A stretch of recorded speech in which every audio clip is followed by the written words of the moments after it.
He ordered a wife the same way he ordered flour and nails. Out of necessity, not desire. What arrived on that stagecoach wasn't the quiet, obedient woman he'd imagined. She had dirt under her fingernails, fire in her eyes, and absolutely no intention of becoming anyone's property. Rhett Mercer thought he was bringing home help. Elena Voss thought she was escaping one hard life for something better. Neither of them knew they were walking into a war. One fought with words, silence, and eventually something neither of them had a name for yet. This is the story of two broken people who built something unbreakable. Stay until the end. Hit that like button and drop your city in the comments. I want to see how far this story travels. The letter had taken 11 days to reach Blackthorn Ridge. Rhett Mercer knew this because he'd counted. He counted most things these days: the firewood stacked against the east wall, the cans of preserved beans on the shelf, the number of mornings he woke up and lay still for too long, listening to a silence so complete it felt like it had weight, like it could press down on a man's chest until something cracked. He wasn't a man who talked about loneliness. Wasn't the kind of man who talked about much of anything, truth be told. But 11 days after he dropped that envelope into the postal rider's bag at Henderson's trading post, he'd gotten a reply. And now, 6 weeks after that, he was sitting in his wagon on the frozen main road of Cutler's Crossing, watching a stagecoach pull in from the east, trying very hard not to feel like an idiot. The morning was the kind of cold that made your teeth hurt. December had come to the mountains like it meant to stay forever, dropping 8 inches of snow in 3 days and leaving a sky so flat and white it was hard to tell where the peaks ended and the clouds began. Rhett's horse, a gray roan named Luther, shifted his weight and blew steam through his nose. Rhett didn't move, just sat there on the wagon bench with his arms resting on his knees, watching the stagecoach rock to a stop in front of the Cutler's Crossing depot. He was 34 years old. He'd lived alone on Blackthorn Ridge for going on 7 years. He'd survived 3 avalanches, a bear attack that left 4 scars along his left forearm, 2 brutal winters where the temperature had dropped cold enough to freeze a man's breath before it left his mouth, and 1 summer fever that had nearly taken him before he'd managed to get himself to a doctor 40 miles south. He was not a man who scared easily, but sitting on that wagon bench, watching strangers file off that stagecoach, Rhett Mercer's stomach was doing something unpleasant that he refused to name. He'd written to the Hartwell Correspondence Agency out of necessity. Not romance, not loneliness, or not just loneliness, though he'd never in 1,000 years have admitted that aloud. The practical truth was this: the winters on Blackthorn Ridge were becoming something a single man couldn't manage anymore. Last February, he'd gotten a deep gash on his leg from a trapping snare. His own fault, tired and careless. And there'd been no one to clean it, no one to watch it, no one to notice if the infection spread. He'd lain in that bed for 9 days running a fever, and the thought that had kept coming back to him, slow and ugly, was, if I die, nobody will know for weeks. That thought had a way of staying with a man. So he'd written the letter, requested a woman between 25 and 35, capable of hard work, willing to live remote, no expectations of luxury or social life. He'd been honest about that last part, if not exactly warm about it. He hadn't written the letter of a man seeking a companion. He'd written the letter of a man who needed another pair of hands before the mountain finished what it had started. The agency had responded with a folder containing 3 profiles and a note from a Mrs. Harriet Holcomb informing him that, given his particular circumstances, his options were limited. He'd read all 3 profiles. 2 of the women had withdrawn before he'd made a decision. The third had written him directly, a short, plain letter that said she understood what she was agreeing to, that she wasn't coming with expectations of softness, and that she could work. Her name was Elena Voss. She was 28, from somewhere in Ohio, and her letter had been written in handwriting so precise it looked like she'd been concentrating very hard to make sure every word was clear. That precision had been the thing that decided him. Not warmth, not anything poetic. Just the sense that here was a woman who chose her words carefully because she meant them. Now the stagecoach door was opening, and Rhett straightened on the bench. 3 passengers climbed down, a heavy-set man in a merchant's coat, an older woman with a carpet bag, and then a pause, a hand gripping the door frame, and then a woman stepped down onto the frozen ground of Cutler's Crossing, and Rhett's carefully constructed expectations rearranged themselves without his permission. She wasn't what he'd pictured. He'd built some vague image in his mind, sturdy, unremarkable, practical. But Elena Voss, standing in the thin winter light with her worn coat and a travel bag that had clearly seen better days, was none of those things, and all of those things at once. She was medium height, dark-haired, with the kind of face that wasn't pretty in any soft or fashionable way, but had a quality to it. Sharp cheekbones, a straight nose, eyes that were moving already, scanning the street with an alertness that wasn't quite wariness, but was close. She looked like someone who'd learned a long time ago to take the measure of a place before the place took the measure of her. She also looked exhausted. Not the tired of a long journey, though that was there too. There were shadows under her eyes that spoke of something older than a few days on a stagecoach. She was thin in a way that suggested it had been a while since regular meals had been a given. Rhett climbed down from the wagon. He walked toward her across the frozen mud of the street, and she saw him coming and turned to face him directly, which was the first thing she did that surprised him.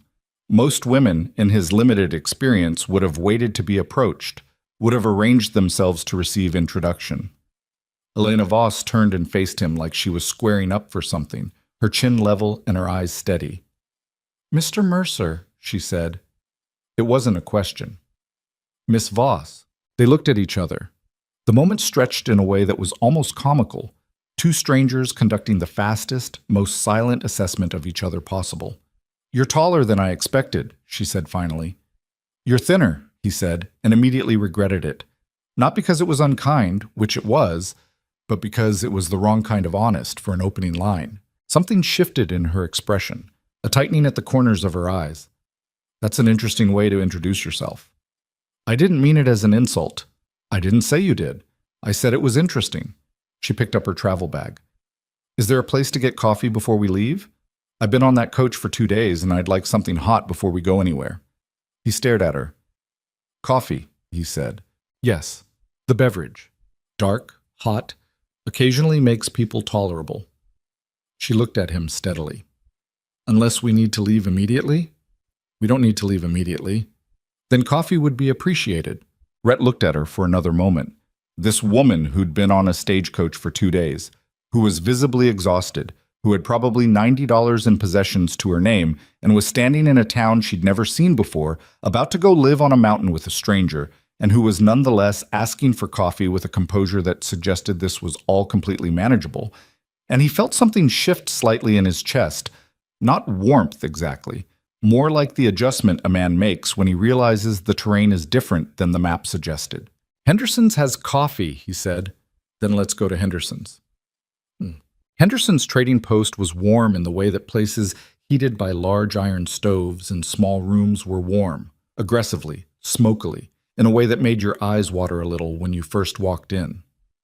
Thomas Henderson himself was behind the counter, a barrel-shaped man of 60 who'd been operating the post since before Rhett had come to the mountain, and who had, over 7 years, become the closest thing Rhett had to a social acquaintance.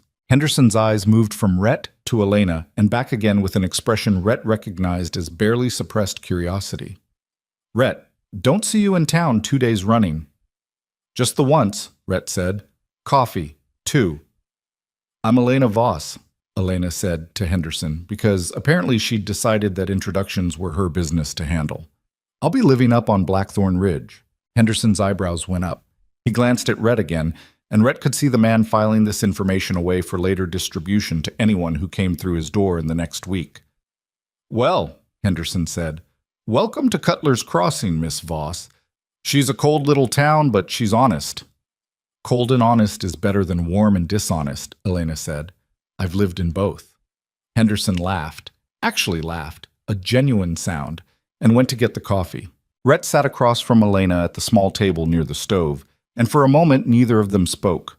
She was looking around the trading post with those sharp, cataloging eyes, taking inventory of the place the way he'd noticed she took inventory of everything she looked at. "How far is the ridge?" she asked, without looking at him. 4 hours by wagon, conditions permitting. Could be 6 today. Snow's fresh. Is the road bad?" "The road is always bad." "That's not a road, it's an opinion." She looked at him then, and something flickered at the corner of her mouth. Not quite a smile. An acknowledgement, maybe, that there was something in him that could occasionally approach humor. "The profile I received said you trap," she said. I trap, some livestock, few acres of crop in the short season. What kind of livestock? Mule, chickens, 2 goats, had 3 horses. Winter took one last February. She nodded, processing this. What am I expected to do? Your letter was general. He'd been waiting for this question, had tried to figure out, on the long drive into town, how to answer it without sounding like a man drawing up a labor contract. Cooking, preserving when there's something to preserve, helping with livestock when I need it, looking after things when I'm out on the lines. He paused. And the other things. The permanent kind of arrangement. The words came out stiffer than he intended. She looked at him steadily. You mean the marriage? Yes. You sent the money for the license. I did. She wrapped both hands around her coffee mug. I want to be clear about something, Mr. Mercer. He waited. I'm not here because I had a lot of choices, she said. I'm not going to pretend otherwise, but not having a lot of choices doesn't mean I don't have any. I came here because I can work and I intend to. I came because the terms were honest, and I was tired of terms that weren't. She looked at him directly. What I didn't come here to be is property. I won't be managed like property. I won't be spoken to like property. If that's a problem, you should say so now while I can still get back on that stagecoach. The trading post was quiet except for the crackle of the stove, and Henderson, who had very deliberately moved to the far end of the counter and was studying a shelf of dry goods with uncharacteristic intensity. Rhett looked at Elena Voss across the table. At the exhaustion she wasn't trying to hide, and the steel she wasn't trying to show because she didn't need to. She was just stating a fact. That's not a problem, he said. Good. I'd say the same for myself, he added. I'm not easy to live with. I've been alone a long time. I have habits. The way I've got things set up works for me, and I'm not looking to have it all rearranged. I'm not interested in rearranging things that work, she said. Things that don't work we'll disagree about. Probably. Almost certainly, she corrected with something that was finally close enough to a smile to count. Henderson brought a second round of coffee that neither of them had asked for and retreated again. Outside, the wind had picked up, scraping dry snow across the window glass. The marriage itself took 20 minutes at the office of Justice Terence Holt, a lean, gray-haired man who performed the ceremony with the brisk efficiency of someone who'd done it enough times to know that most of the people standing in front of him were more nervous than they needed to be, and that the fastest way to help them was to finish quickly. Do you, Rhett Callahan Mercer, take this woman? Yes, Rhett said before Holt had finished. Holt paused, looked at him over his reading glasses, continued. Elena said her part in a clear, even voice. No tremor, no hesitation. When Holt declared them married and told Rhett he could kiss his bride, there was a beat of silence that lasted just a fraction too long. Then Rhett, who had apparently decided that the occasion required something, leaned forward and pressed his lips briefly to Elena's temple. Not her mouth, which felt like too much of a claim to make in front of a stranger after 20 minutes of legal proceedings. And Elena stood very still and didn't pull away. Congratulations, Holt said, with the tone of a man who meant it roughly. Mom. They loaded her bag into the wagon and Rhett drove them out of Cutler's Crossing on the North Road while the sky lowered and the temperature dropped another few degrees, and Luther plodded forward with the steady patience of an animal that had long since made peace with bad weather. Elena sat beside him on the bench, not pressed against him. There was space between them, a careful, mutual distance, but not angled away either. She sat like a person prepared to be exactly where they were, which Rhett was beginning to think was just how she moved through the world. You're from Ohio, he said, after about 20 minutes of silence that had been comfortable until it wasn't. Western Ohio, a town called Milford. Family there? A pause. No. He didn't push. He'd learned over years of solitude that the shape of a silence told you more than pushing at it did. This particular silence had edges. What did you do, Ann? He asked. Before. Whatever was available. She was watching the road, the tree line closing in on either side as they climbed. Laundry work mostly, some domestic service. I'm good with livestock. I should have said that before. I grew up with horses, and I can cook, though I won't claim to be exceptional at it. Better than me. That's a low bar to clear. I know. She almost laughed. He could see it. The breath that changed, the slight movement at her throat, but she held it back, and he found himself unexpectedly aware of that, the effort of holding something back. "What about you?" she said. "Were you always here? On the mountain?" "No." The road was getting steeper now, and he shifted his weight, managing the reins as Luther navigated a patch of ice. "Grew up in Montana, came south looking for better trapping territory when I was 26, found Blackthorn Ridge, and stayed." "What made you stay?" He thought about this. It wasn't a question people usually asked, or maybe just not one he usually got asked. "The quiet," he said finally. "At first, and then I'd stayed long enough that leaving felt like the harder thing." She was quiet for a moment. "That happens." "You've experienced that? Staying past the point when you should have gone?" She looked out at the snow-covered pines. "Yes. Different circumstances, but yes." The wagon creaked and rocked up the mountain road, and the trees thickened around them, and the snow that had been a dusting in town was 4 inches deep here and getting deeper. It was close to dusk when they finally crested the last rise and Rhett's property came into view. He always had a moment, coming back, a split second of seeing it fresh, the way a stranger might see it. The cabin sat against a rock outcropping that sheltered it from the north wind, which was the smartest thing whoever built it had ever done. It was a solid structure. He'd spent 3 summers adding to it, reinforcing walls, adding the second room, replacing the failing roof. It wasn't beautiful. It was functional and sturdy and undeniably aggressively utilitarian. The mule shelter sat 30 feet to the east. Beyond that, the open slope where, in summer, he grew what he could. Beyond that, the ridge itself. Dark peaks against a darkening sky. He glanced at Elena. She was looking at all of it with that same focused, cataloging attention she'd given Henderson's trading post. Taking inventory. He waited for the reaction, dismay, or the careful suppression of dismay. "The shelter needs a new beam on the southwest corner," she said. He turned to look at her.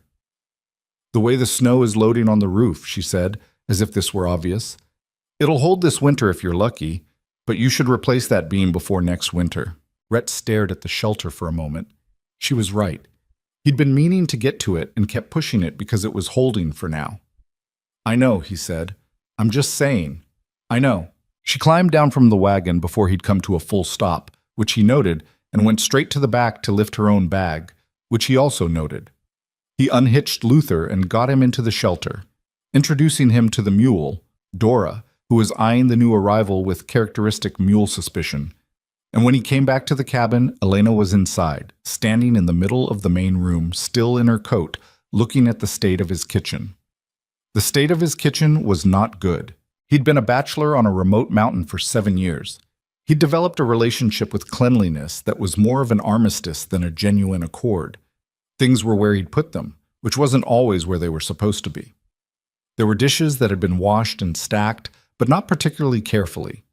There was a cast iron pan with the remnants of several previous meals forming a kind of geological record.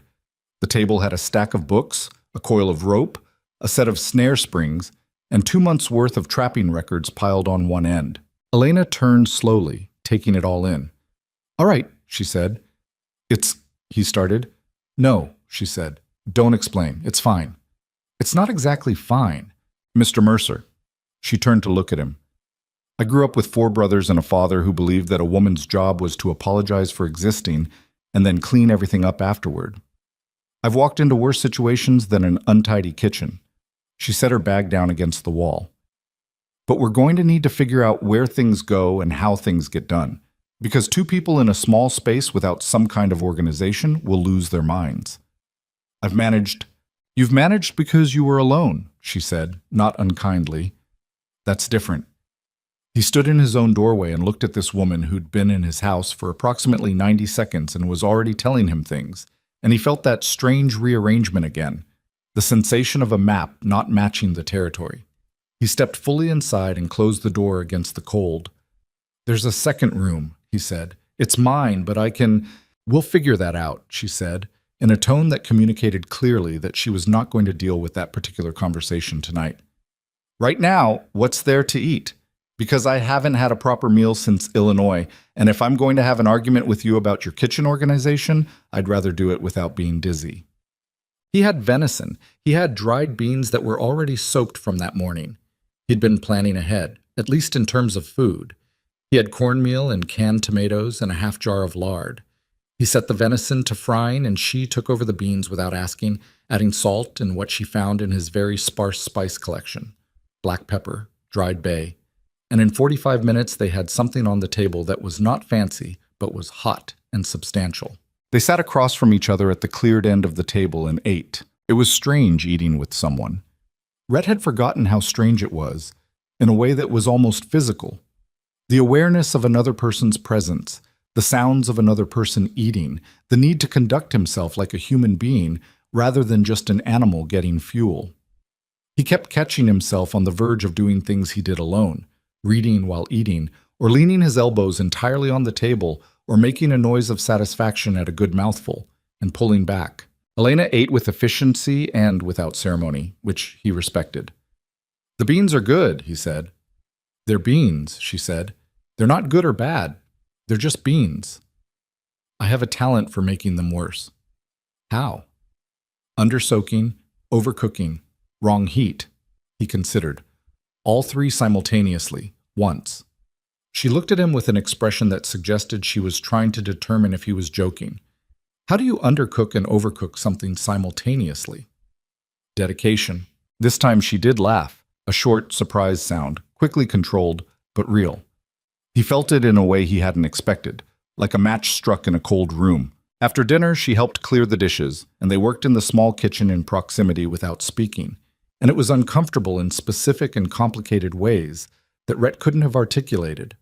Just the strangeness of another body in a space that had been his alone for so long.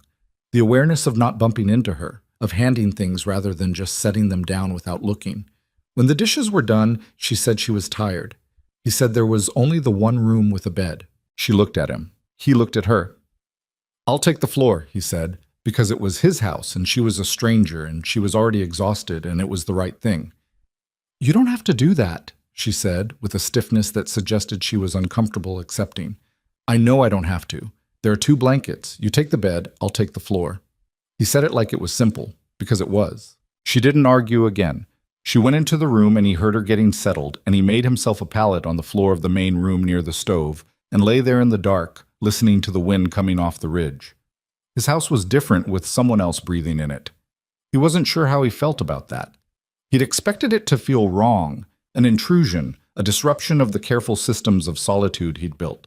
Instead, it felt like something he didn't have a word for yet. He stared at the ceiling and eventually, for the first time in a long while, fell asleep without counting anything. Totem. The first morning was a disaster, not in any dramatic way. Just the accumulation of small disasters that happen when 2 people who don't know each other's rhythms try to occupy the same kitchen at the same time before either of them has had coffee. Rhett was up at 5, which was when he was always up. He'd built the fire back up and put water on for coffee and gone out to tend the animals. Luther, Dora, the chickens, the 2 goats who lived in a small enclosure on the other side of the shelter and who were, as always, personally offended by everything.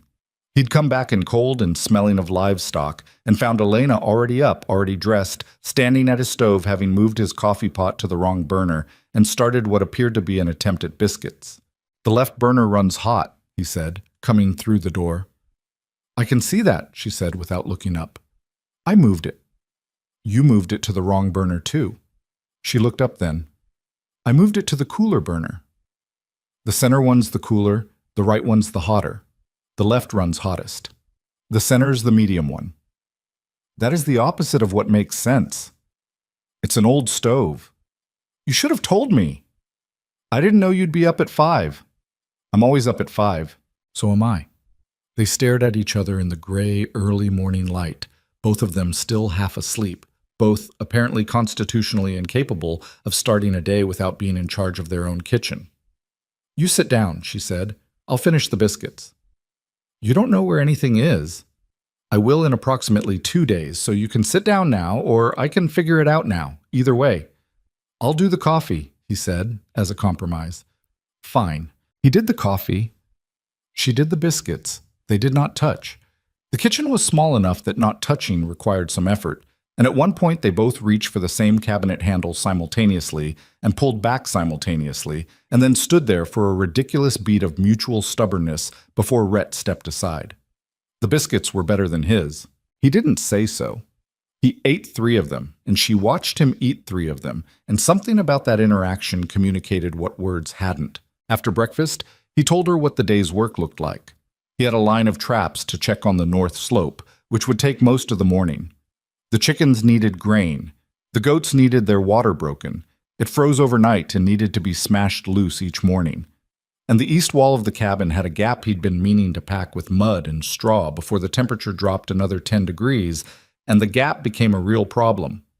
"I'll do the animals and the wall," she said. He was already pulling on his coat. He stopped.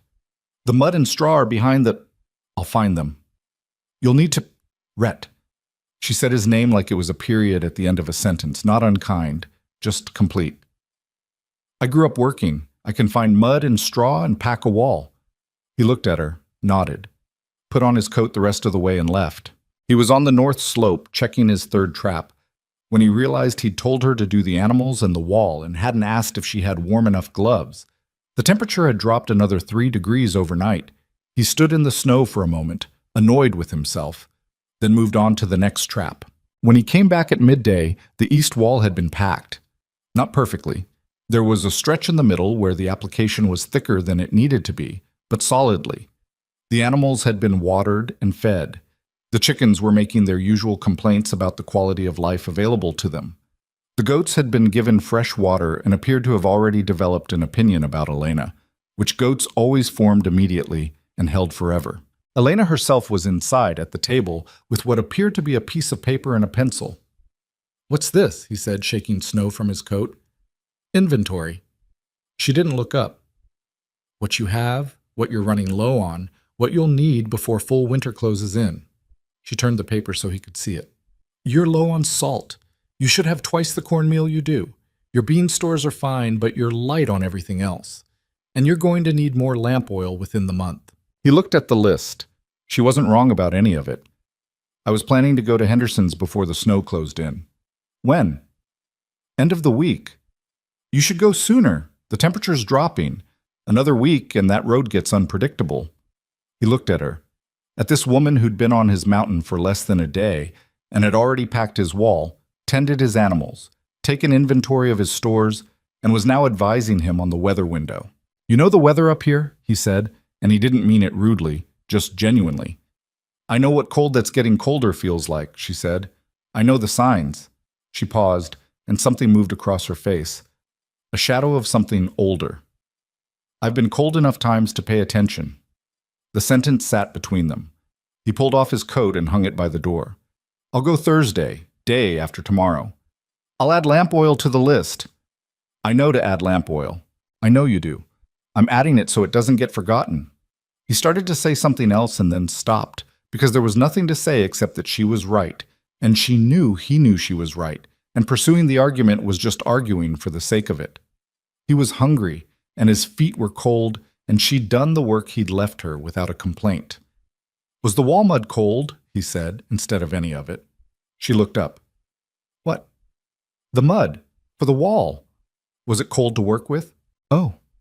She glanced at her hands, which were reddened the way hands got after working cold materials without quite sufficient gloves. "Yes. There are better gloves. In the chest by the door. I found what was available. The chest on the left of the door." A pause.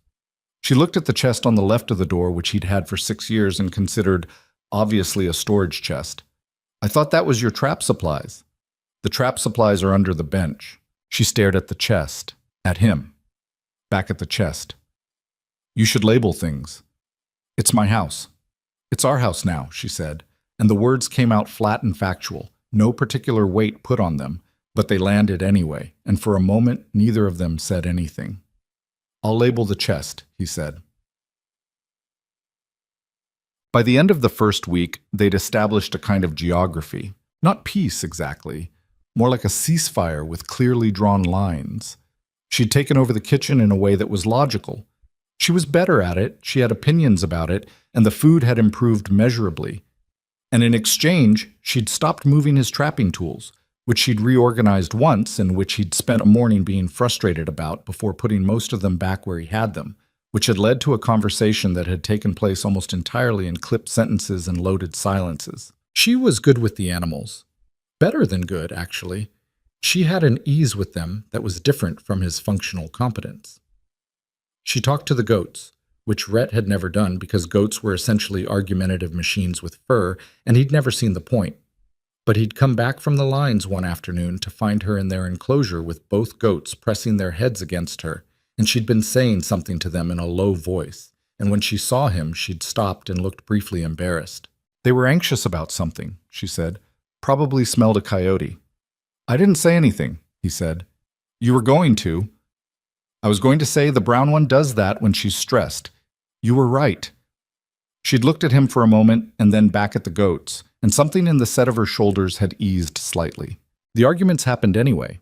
About firewood, how it was stacked, how much was brought in at a time, about the trapping record she'd tried to help organize, and which he'd re-disorganized because her organizational system, while logical to her, was not his. About a pot she'd put on the wrong hook, and he'd grabbed the wrong pot and burned his hand, which he'd been disproportionately angry about because it was his own fault. You burned yourself because you weren't paying attention, she said, when he came inside from the cold water he'd plunged his hand into. I burned myself because the pot was on the wrong hook. The hook I put it on is clearly a pot hook. The hooks have a system. The system, she said carefully, is invisible to anyone who didn't invent it. That's not... He stopped, looked at the hooks, looked at his hand. It's adjacent to a system. Then tell me the system, she said. I'm asking you. Tell me and I'll use it. He explained the hook arrangement. She listened. She thought the arrangement was inefficient and said so. He disagreed. They argued about it for 10 minutes in a conversation that had approximately nothing to do with pots and hooks. The argument ended not in resolution, but in exhaustion, the way most of their arguments ended. Two people who were very good at holding their ground, wearing themselves out, holding it. He lay on his floor that night. He was still on the floor. They hadn't solved that particular situation yet. Both of them apparently prepared to let it be uncomfortable rather than deal with what solving it would mean. And listened to the wind and thought about the hook argument and was aware of the fact that he'd been wrong about the efficiency point and was not going to say so. He also thought about the way she'd listened when he explained the system. Not agreeing, but actually listening. Processing. Giving the thing he was saying a fair assessment before disagreeing. It was more than he'd expected. He wasn't sure exactly what he'd expected, but it was more than that. Thursday came and he went to Henderson's. He left before full light, which was how he always traveled, and he was halfway down the mountain road when he realized he'd taken her list. He hadn't meant to, exactly. It had been on the table and he'd scooped up his papers and the list had come with them, but he pulled it out of his coat pocket on the lower road and looked at it in the early gray light. Her handwriting was what he'd thought it would be from that first letter. Small, precise, every letter complete. The list was thorough. She'd noted quantities where she knew them, left space where she wasn't sure. At the bottom, below the lamp oil and the salt, she'd added in smaller writing, check if H has ginger root, helps with the goat's digestion in cold months. He sat with that sentence for a moment, in the cold and the quiet. She'd been here a week. She'd already started thinking about the goats in winter. He folded the list and put it back in his pocket and clucked at Luther to keep moving. Henderson had the ginger root. He got back to the cabin at dusk to find smoke coming from the chimney at a good, steady rate, and a smell coming from inside that made his mouth do something before his brain caught up. Inside, Elena was at the stove.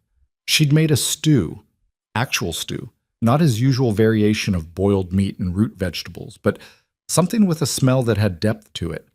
She'd used some of the dried herbs she'd apparently found somewhere in his stores or possibly in her bag, and the smell of it in the cold cabin was almost unreasonably good. She turned when he came in. I found your herb bundle, she said, the one hanging by the back window. I forgot that was there. It's almost dried out, but there was enough left. She turned back to the stove. How were the roads? Passable. They'll get worse next week. Did Henderson have ginger root? He He set the supplies on the table and reached into the bag and set the paper-wrapped ginger root beside everything else. She looked at it, then at him. "You took my list," she said. "It was on the table. It had things on it I wasn't sure you'd—" She stopped. "Thank you. It made sense," he said, which wasn't exactly what he meant, but was as close as he was going to get right now. She turned back to the stew. "It'll be ready in about 20 minutes. He put away the supplies. She stirred the stew. The fire crackled. Outside, the wind was picking up, coming off the ridge in that particular way it did when a real storm was building somewhere to the north. "There's weather coming," he said. "I know," she said. "I could smell it this morning." "You can smell weather?" She glanced at him over her shoulder. "Can't you?" He thought about it. "Sometimes." "Then you know what this is going to be." He knew what this was going to be. He'd lived on Blackthorn Ridge long enough to know that when the north wind smelled like iron and the clouds came in low and flat, you were looking at something significant. You were looking at the kind of storm that tested things. They ate the stew in relative quiet, and it was the best thing he'd eaten in a long time, and he said so, which cost him something because saying things like that was not natural to him. "It needed more pepper," she said. "It didn't." "It did. But you ate 3 bowls, so I'll consider it a success." "I ate—" He looked at his bowl. He had eaten 3 bowls. The first bowl was catching up. And the second? Testing. And the third? Confirming. She looked at him, and this time the almost smile became an actual one. Brief, real, there and then gone, but unmistakably present.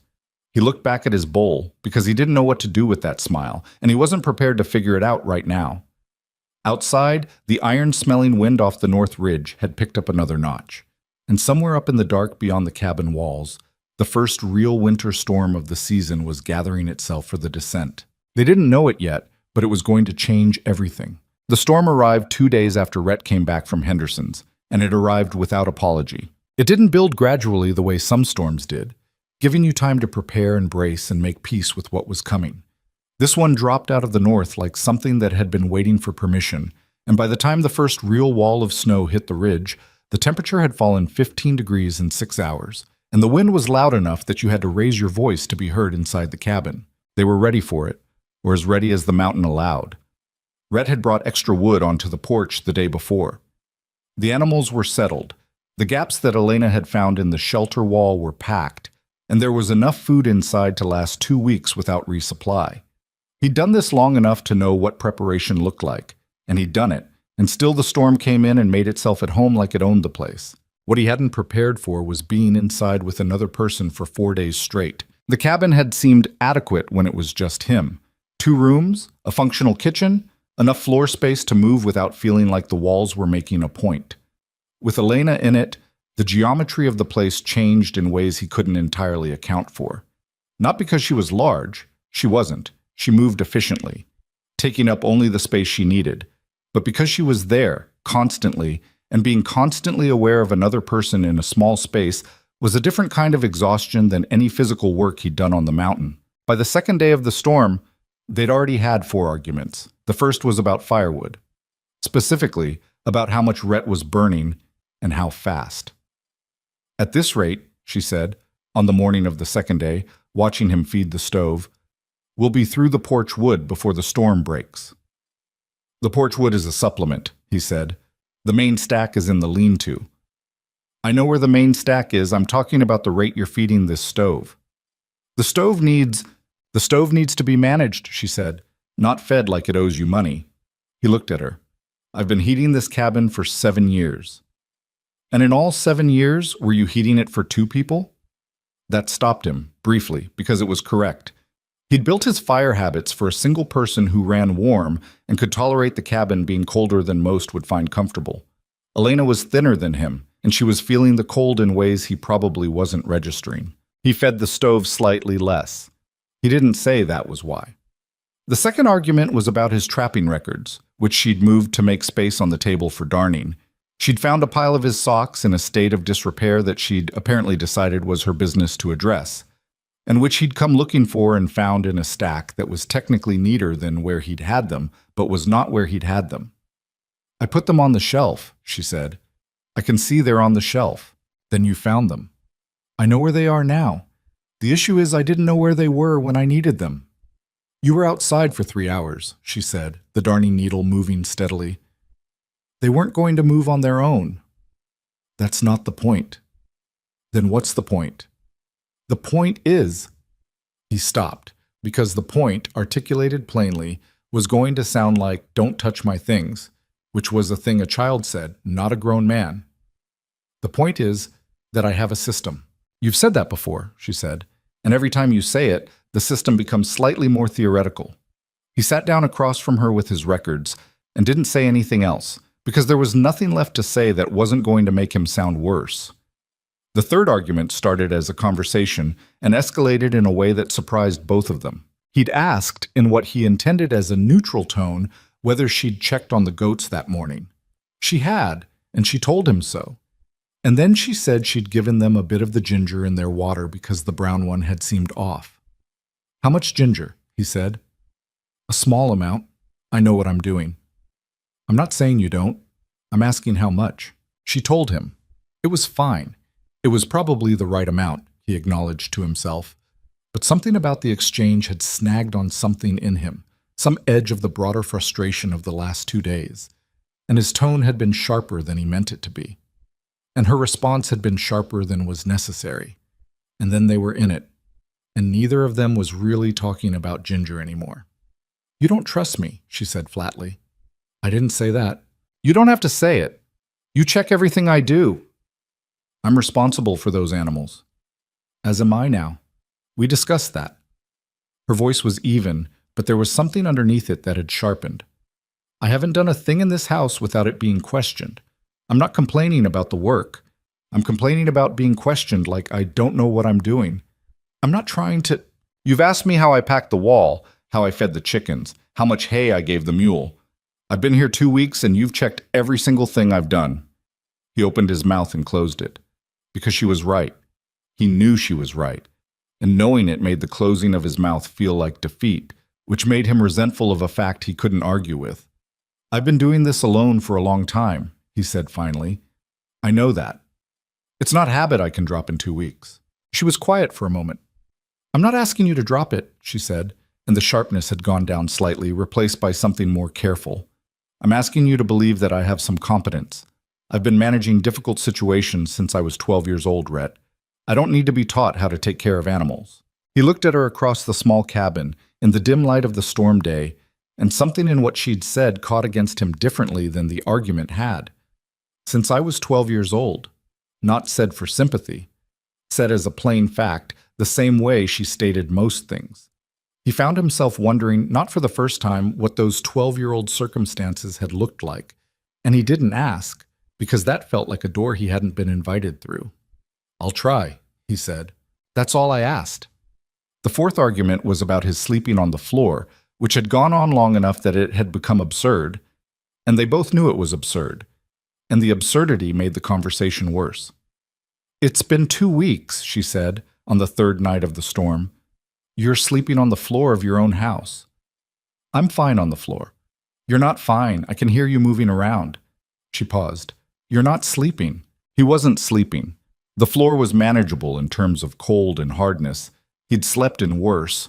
But the insomnia had more to do with the accumulated strangeness of his life having fundamentally changed than with the floor itself. "I'm sleeping."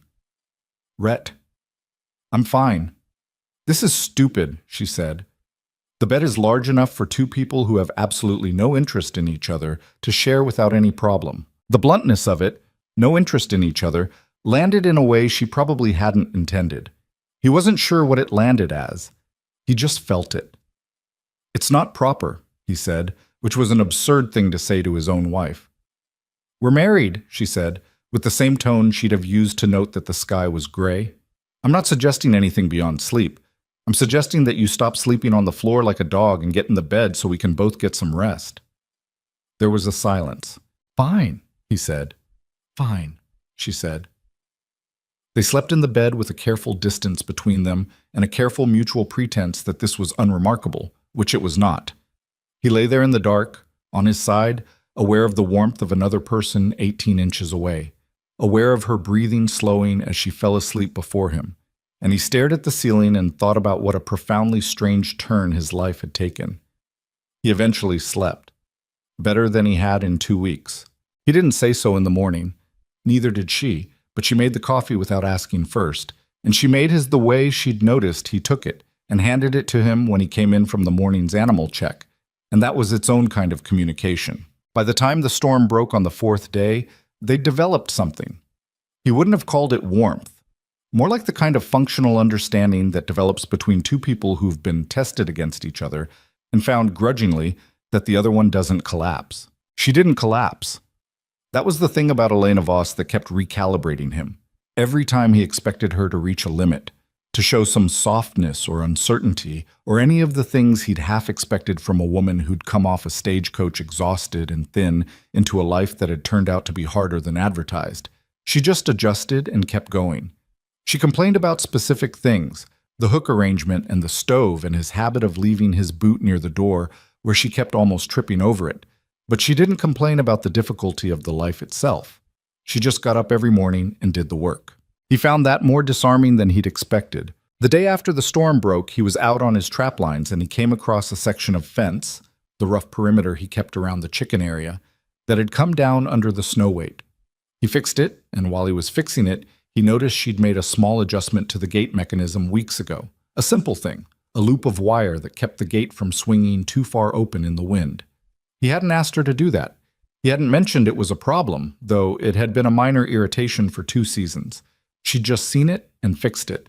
He stood there with the fence post and the wire and thought about that for longer than the thinking warranted.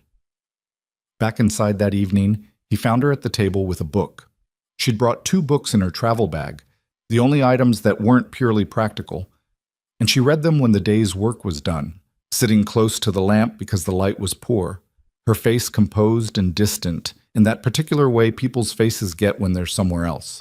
"What is it?" he said, because he'd been living with her for 3 weeks now, and that was the first time he'd thought to ask what she was reading. She showed him the cover. 2 Years Before the Mast, a sailor's memoir. "You like sea books?" he said. "I like going places I've never been," she said.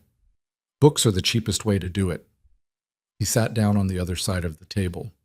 "Have you been anywhere before this?" "Ohio," she said. "Indiana. Illinois." A pause. "That's not much of a list. It's more than some. Less than most." She set the book face down to keep her place. "Where have you been?" "Montana, Wyoming, Colorado. Here. That's west. You never went east?" "Nothing pulling me east." She looked at him with a curiosity that wasn't quite personal. She was interested in him the way she was interested in everything, the same cataloging attention she gave to everything that crossed her line of sight. "What about family?" she asked. "Mother's gone. Father went when I was young. No siblings." He said it simply. "You?" "Mother gone," she echoed. "Father?" She paused, rearranged something in herself, continued. "Still living, last I knew. Western Ohio." The space after that was complicated. He didn't ask. She didn't offer. "Brothers?" she said finally, more quietly. 4. All older. They meant well most of the time. It was just a household with too many people and not enough of anything to go around, and when there's not enough to go around, someone always ends up with the least. She said it matter-of-factly, but he felt the weight of it. "You," he said. "Usually." She picks up the book again, but she wasn't reading. It makes you good at certain things, reading situations, working out where you stand before someone tells you, figuring out how to be useful before anyone can decide you're not. A pause. "I've been useful my whole life. I just mostly got used for it." He didn't say anything. He wasn't a man who produced comfort on demand, and he suspected she'd find empty comfort worse than silence. "I'm not telling you this for sympathy," she said, with a sideways glance. "I know. I'm just explaining myself, since we're explaining ourselves, apparently." "I didn't explain myself. You explained the hook system, and the firewood, and the trap record organization. That's close enough." He thought about that for a moment. "I'm the same," he said. "The being useful before you become expendable. I know what that's like." She looked at him, really looked, the way she hadn't quite done yet. Straight on, no angle to it, no measuring of information for practical use, just looking at him. "From your father?" she said. "From most things," he said, "but from him first." The lamplight was warm and insufficient, and they sat on either side of the table with this information between them, two people who'd been keeping their hardest truths in the tightest possible rooms, suddenly having opened the door a crack and finding they could stand the draft. She opened her book. "You can borrow this when I'm done if you want. It's good." "I have books." "You have 3 trapping manuals and a 2-year-old almanac." "Those are informative." "They are not literature." "I don't need literature." "Everybody needs literature," she said, which was the kind of statement he'd have found insufferably sentimental from anyone else. Except she said it simply and went back to reading, and it didn't sound sentimental. It sounded like another thing she'd learned the hard way. He found himself looking at the cover of the book. A ship on a gray sea. He had never been to the ocean. January settled over Blackthorn Ridge with a finality that February usually reserved for itself, and the mountain became a different kind of place. The short days went dark by 4 o'clock, and the temperatures at night dropped to places where you could watch your breath crystallize, and the world outside the cabin contracted to the 50 yards between the door and the animals in back. Rhett ran shorter trap lines, checking the ones closest to the cabin, and Elena kept the indoor rhythms of the place, cooking, mending, managing the food stores with the precision of someone who'd never had the luxury of being careless about resources. They argued less, not because the disagreements had resolved themselves, they hadn't entirely, but because they'd both learned in the way you learn things by trial and bruising, where the sharpest edges were and how to navigate around them. He stopped checking her work, or he stopped doing it visibly, which amounted to the same thing in terms of the house's peace. She started leaving the trapping records where he kept them. These were small things. But on a mountain in January, with the world reduced to a cabin and the work of surviving, small things accumulated into something. One night, it was mid-January, she'd been there going on 5 weeks. He woke at 2 in the morning to find the fire low and the cabin cold, and Elena already up, feeding the stove. She hadn't heard him wake. She was in her coat over her nightdress, working carefully with the wood, her back to him. He watched her for a moment, the way she moved in the dark cabin, quietly, efficiently, not turning up the lamp, not wanting to wake him. "You didn't have to do that," he said, and she startled, actually jumped, which he'd never seen her do, and which told him something about how deeply she'd been in her own thoughts. "I was awake anyway," she said, hand pressed to her sternum, where her heart was presumably doing something alarmed. "I would have gotten it. I was closer." She closed the stove door and straightened. "Go back to sleep, Rhett." He lay there afterward, listening to her get back into the bed on her side, and he thought about the fact that she'd gotten up at 2 in the morning to tend a fire in a house that was not, in any emotional sense, hers yet, that she'd done it quietly and without any expectation of acknowledgement. He thought about what she'd said, "Useful since I was 12, and about how useful could be a thing done out of fear as much as anything else. The fear of being the one who didn't earn their place. He didn't say anything about it, but the next morning he was the one who got up to tend the stove, and he did it before she woke.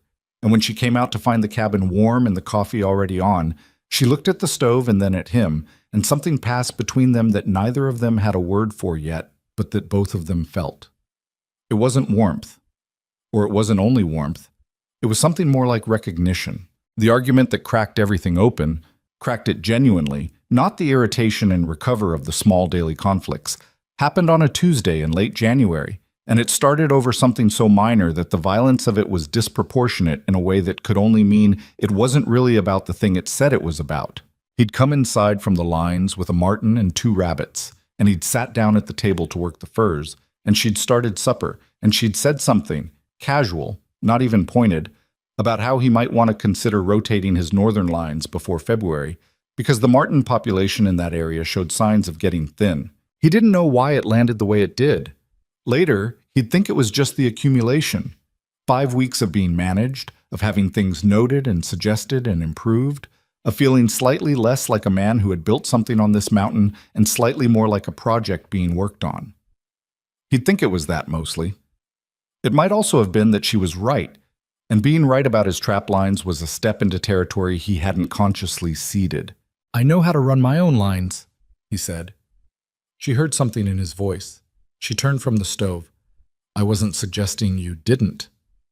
You've been suggesting things since the first day you got here." A silence, the kind that had weight. "I have," she said carefully, "because I've seen things that could be improved, and I've said so. This is my land, my lines, my animals. I built this place." "I know you did."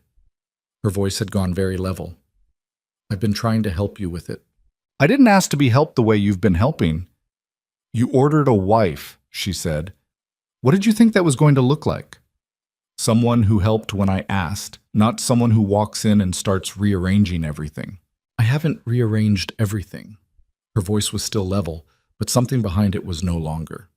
"I've packed a wall and managed animals and kept this house fed through a 4-day blizzard and tried to contribute to a place I was invited into. I have not once, told you what to do with your trap lines." "You just did." "I made an observation. If you can't tell the difference between an observation and an order, that's not something I can fix." She turned back to the stove. "You want me to not say things I've noticed? Fine. I can be quiet. I'm very good at being quiet. I've had a lot of practice." The last sentence came out differently than the rest. Flatter. Older. He sat with the marten in his hands and didn't say anything for a moment. And the fire popped, and outside the wind moved through the trees. "What does that mean?" he said. "Nothing." "Elena." "It means I know how to make myself small," she said, still facing the stove. "I've been doing it my whole life. I came here trying not to do it because the terms seemed like terms where I didn't have to, but if that was a misunderstanding, I'd rather know now than—" She stopped, started again. "Then settle into it, like I have before." He understood then. Understood it in a way that moved through him uncomfortably, the way cold water moves, touching everything. She wasn't talking about the trap lines. She wasn't talking about any of it specifically. She was talking about every place she'd been before this one, where she'd made herself useful and quieted herself down and been whittled away at. And she was telling him, in the flattest possible voice, that she'd thought maybe this was different, and she wasn't sure anymore. He set the marten down. "I'm not asking you to be quiet," he said. She didn't turn around. "I'm not," he said again. I was frustrated, and I took it out on something that wasn't the problem." "What was the problem?" He thought about how to answer that honestly. It was harder than almost anything he'd done on the mountain. "I've been in charge of this place for 7 years," he said. "It's mine in a way that doesn't have a lot of room for adjustment. And you're good at things, practical things, and sometimes it makes me feel—" He stopped at the edge of the word. "Undermined," she said quietly. "Yes." She was quiet for a moment. "I'm not trying to undermine you. I know. I just see things." She turned around finally. Her face was composed, but her eyes were doing something different. "It's not a criticism. It's just how I pay attention." "I know," he said again. And then, because it needed to be said, and he was capable of saying hard things even when they cost him. "The marten population observation was correct. I've been thinking the same thing." Something in her face shifted. Not satisfaction. Something more complicated than that. Relief, maybe. The specific relief of being heard. "I'll look at it next week," he said. She nodded, turned back to the supper. They ate without much talking that night, but it was a different kind of quiet than the angry silences of the first week. Something had been opened and not shut again, and they were both figuring out what to do with the extra air. He was washing up afterward, and she was drying, standing beside him at the small basin, and he said, without looking at her, "The hooks. Your arrangement is probably better. I've been using mine because I made it up, not because it makes sense." She dried a bowl without responding for a moment. Then, "It took me 2 weeks to figure out yours, and then I changed it. I should have asked first." "You should have," he agreed, "and I should have said what I said instead of being angry about it." "Yes," she said, "you should have." They finished the dishes. She went to her book. He went to his almanac, which was 2 years old and contained information of debatable current relevance, but which he read anyway because he was not ready to admit he wanted to borrow the sea story. The fire burned down to coals by 9 o'clock, and they banked it and went to bed, and she fell asleep before him again. And he lay there in the dark and thought that this specific and difficult and graceless arrangement might be turning into something he didn't have a name for yet, and that the not having a name for it was both the most frightening and the most interesting thing that had happened to him in 7 years on a mountain he'd thought he knew completely. Outside, the wind came off the ridge in long, searching gusts, and the cold settled deeper into the bones of the cabin. And somewhere up the slope, the snow was gathering itself, patient and vast and indifferent, into the weight of what was coming. February came in mean, not the cold but manageable mean of January, which had at least been predictable in its cruelty. February came in with the specific nastiness of a season that had been building pressure for weeks and had finally decided to release it all at once. The temperature dropped to places Rhett hadn't seen since his second winter on the ridge, the kind of cold that made the wood in the cabin walls contract and pop like gunshots in the night, and the kind that killed things, small things, weak things, anything that hadn't made adequate preparation. He'd made adequate preparation. He told himself this on the morning of February 3rd, standing at the cabin door looking at a sky the color of a bruise, the kind of sky that meant serious business. He'd told himself this and mostly believed it. By noon, he wasn't sure anymore. The storm that came down off the northern peaks that afternoon was not like the December storm, which had been significant but survivable in the way that most things on Blackthorn Ridge were survivable, through stubbornness and preparation and a willingness to wait it out. This one was different in kind. He felt it before he could see it fully, a drop in pressure so sharp it made his ears ache, and then the wind hit the cabin with a sound like something enormous throwing itself against the walls, and the temperature outside went from brutal to life-threatening in under an hour. Elena was inside when it started, working at the table on a repair to one of his heavier coats. She'd found the lining coming apart at the shoulder and had taken it on without comment, which was something she did now, finding things that needed doing and doing them without making it a transaction. He'd noticed. He'd been noticing a lot of things about her lately in a way that he was carefully not examining. "That's not an ordinary storm," she said, looking up at the sound of the wind. "No," he said, "it's not. The animals, are sheltered. I checked the shelter this morning." He was already moving to the window, looking out at the whitening world. The snow was horizontal. That was the thing that told him the most. Not the volume of it, but the angle, driven by a wind that had no intention of letting up. "The southwest beam," she said. He turned to look at her. "You said it was holding for now," she said. Her voice was steady, but her eyes had gone to the window and were doing the same calculation his were. How much snow load can it take before it stops holding? He didn't answer immediately because the answer wasn't one he wanted to say. "Rhett." "A lot," he said. "In normal circumstances, a lot." "And in these circumstances?" He looked back out the window at the snow driving sideways across the yard. "I don't know." She set down the coat. "Then we should go look at it." "The storm just hit. We're not going out in this." "If that beam goes, I know what happens if the beam goes." He said it more sharply than he meant to. He'd been running the numbers in his head since the wind hit.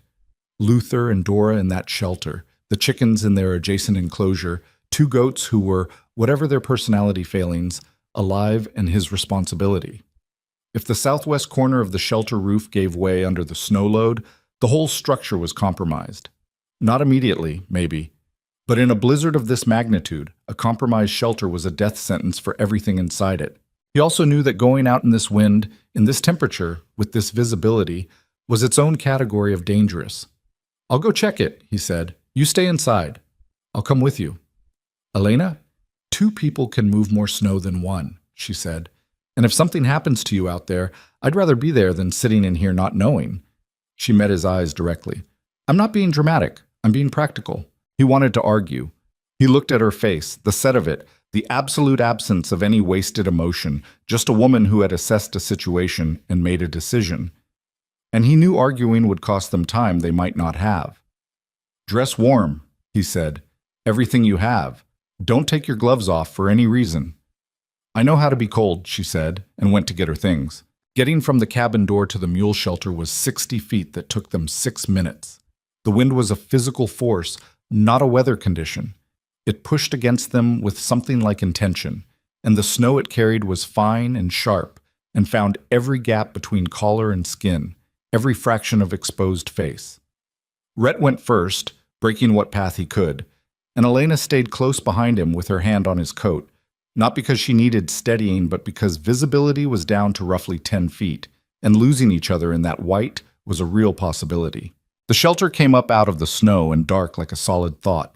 He got the door open against the wind's resistance, and they pushed through into the relative shelter of the interior, and he heard, the moment he was inside, the sound he'd been afraid of. A deep, slow groan from the southwest corner. Luther was pressed against the east wall, his big gray head low and his eyes white-rimmed. Dora the mule stood beside him, both of them reacting to something the animals understood better than the humans did. In their small adjacent space, the chickens were dead silent, which chickens never were unless something was very wrong. Rhett looked up at the southwest corner of the roof. The beam was a 6-inch rough pine, 10 years old, that had been showing stress at its midpoint for at least a year. In the lamplight he brought inside, he could see the crack that had been a hairline in October had opened. Not catastrophically, not yet, but the snow load on the roof, already significant before this storm, now being added to by the minute, was a weight that beam was not going to hold indefinitely. "How long?" Elena said beside him. "Couple hours, maybe less, with this wind loading the east side." "Can we reinforce it?" He'd already been looking. There was a secondary beam, rough cut, stored in the back of the shelter for exactly this kind of need. And if he could get it positioned as a prop under the failing one, it would buy time. Maybe enough time. Maybe not. "There's a backup beam," he said. Back corner." She was already moving toward it. "Elena, it's heavy. I can see it's heavy." She'd found it. A 10-foot length of pine, 6 inches square, and she had both hands on it, testing its weight. "Come help me instead of telling me it's heavy." He went to help her. Getting the backup beam into position was the hardest physical work Rhett had done in a long time, and he'd done hard physical work most of his adult life. The beam weighed close to 150 pounds, and the floor of the shelter was uneven and covered in hay and frozen ground, and the angle they needed to get it at required both of them lifting in coordination. Elena was stronger than she looked. He'd noticed that before, the wiry, functional strength of someone who'd been doing physical labor since childhood. But this was at the edge of what two people could manage. They managed it. The beam went up at a 45-degree angle, base against the frozen floor, crown against the failing beam, and when Rhett drove the wooden wedge under its base to lock it in place, the groaning from above stopped. They stood in the hay-smelling dimness, both breathing hard. "That'll hold tonight," he said, when he had breath for it. "You need to replace the original beam," she said, also breathing hard. "I know. I told you in October." "You told me in October," he confirmed. She looked at him sidelong, and despite everything, the cold, the work, the wind screaming outside, there was a flash of something in her expression, not quite satisfaction, more like the particular feeling of having been right when it counted. "Luther needs to come further from the southwest corner," she said, already moving to the horse. "If the original beam gives anyway." "Agreed." He went to the far end of the shelter, reorganizing the tie lines, while she worked Luther away from the danger zone. The horse went without much protest, reading her body language and voice the way horses did with people they'd decided were trustworthy. Dora watched all of this with the deeply skeptical expression that was Dora's permanent contribution to any situation. They got the goats repositioned too, and checked the chicken enclosure. The wall it shared with the main shelter was solid. And then the wind shifted, slamming against the north side of the shelter with a concussive force that made the whole structure shudder. And Rhett grabbed the door frame and said, "We need to get back inside." The roof on the north side. "Now, Elena." She came. They fought. The shelter door closed against the wind and turned back toward the cabin, and that was when things went sideways. She was 2 steps ahead of him, her head down against the wind, when she hit the buried edge of the water trough. Frozen solid. Invisible, under 6 inches of new snow, and went down hard on her right side. The sound she made was involuntary, short, and immediately swallowed by the wind, but he heard it, and he was beside her before she'd gotten herself up. "I'm fine," she said immediately, which people always said. "Can you stand?" "Yes." She stood. He kept his hand on her arm anyway. "I said I'm fine. You hit the trough." I know what I hit. I'm fine, let's go. They went. The 60 feet back to the cabin took longer than before, the wind having decided to change direction twice in the time it took them to cover it. And by the time they got through the door and he got it pulled shut behind them, they were both coated in snow and breathing like they'd run a mile.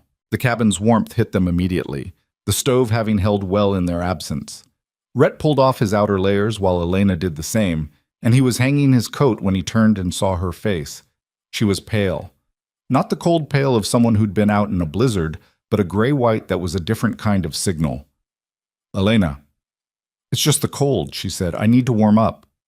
Sit down. I don't need to. Sit down, he said, in a voice he hadn't used on her before. Not angry, just absolute. She sat. He crouched in front of her, and that was when he saw the way she was holding her right arm, close to her body with her left hand pressed against her side. Let me see. It's bruised, maybe. Let me see, Elena. She let him look. She'd taken the fall on her right side, and her coat had come partially open when she'd gone down, and the ground she'd hit was frozen solid. Through the layers she was wearing, he couldn't see anything, but the way she was holding herself told him enough. Where does it hurt? My side. Upper. It's not... She stopped. Drew a careful breath. It's probably bruised. Probably. He stood. I need to look. You're not... I'm not doing anything inappropriate. I'm determining whether you broke something. He said it plainly, because making it clinical was the only way through the conversation. Can you lift your right arm? She could, but the movement cost her. Not a break, probably. But the fall on frozen ground had done genuine damage. He got the medical kit, a box he'd put together over years, stocked with what a man alone on a mountain needed and Henderson's had available. And he did what he could. Clean cloth, a tight wrap around her midsection that she accepted without protest, which told him she was hurting more than she was showing. I've had bruised ribs before, she said, while he worked. When? A pause. A few times. He didn't ask. He finished the wrap and sat back. You need to stay warm and not put strain on it. The ribs will either be cracked or they won't, and there's nothing to do about it either way except not make it worse. I know. You should have told me you hit the trough. We needed to get inside. Elena, we needed to get inside, she repeated, and we did, so. He looked at her. She looked back at him, pale and controlled and stubborn as anything he'd ever encountered on the mountain, and he felt a complicated rush of things he didn't try to sort through right then. You're going to rest, he said. The animals need checking in. I will check the animals. You're going to stay in this cabin and rest, and for once in your life you're going to let someone else handle something without arguing about it. The sentence surprised both of them. He heard it after it left his mouth and registered the "for once in your life" and the weight it was carrying. Not just about tonight, about all the nights before it. She registered it too. Something moved through her face. All right, she said quietly. He made her tea, actual tea, from a tin she'd bought at Henderson's on his second supply run, which had been sitting in the cabinet unused because neither of them had thought to make it. And she sat with it near the stove, and he went out twice more in the blizzard to check the shelter. Both times the reinforced beam held. Both times the wind tried to take him off his feet, and he walked back to the cabin with his head down and his heart doing something he was aware of in a way he couldn't dismiss. She was still awake when he came in the second time, long past when she should have been sleeping. The tea was gone. She'd taken up the coat repair she'd abandoned when the storm hit, which was either a sign of recovery or a sign of not being able to stay still, and he suspected the latter. You should sleep, he said. I will. You're doing it again. What? Not stopping when you should. She set down the coat, looked at him. It's a habit. I know it is. He hung his coat and went to the stove to warm his hands, and for a moment the only sounds were the fire and the diminishing, though still violent, wind. The beam's holding, he said. We probably saved them tonight. He heard her exhale, a long, careful breath that she'd probably been holding since they'd come back inside. The goats are going to be insufferable about this, she said. He turned to look at her, caught off guard. They're going to know we came out there for them, she said. In the middle of a blizzard. They'll develop opinions about their own importance. They already have opinions about their own importance. Worse opinions. He almost laughed. came close enough that it showed on his face, and she saw it, and for a moment they were just two people on a mountain who had done a hard thing together and survived it. And the simplicity of that was something he felt all the way down. "Go to bed," he said. "I'll take the first watch." "You don't need to watch the—" "I know I don't need to." "Go to bed, Elena." She went. He sat by the stove with the door of the firebox open a crack for the light, listening to the storm and the sounds of the structure around him, and he sat there for a long time thinking about things he hadn't let himself think about directly.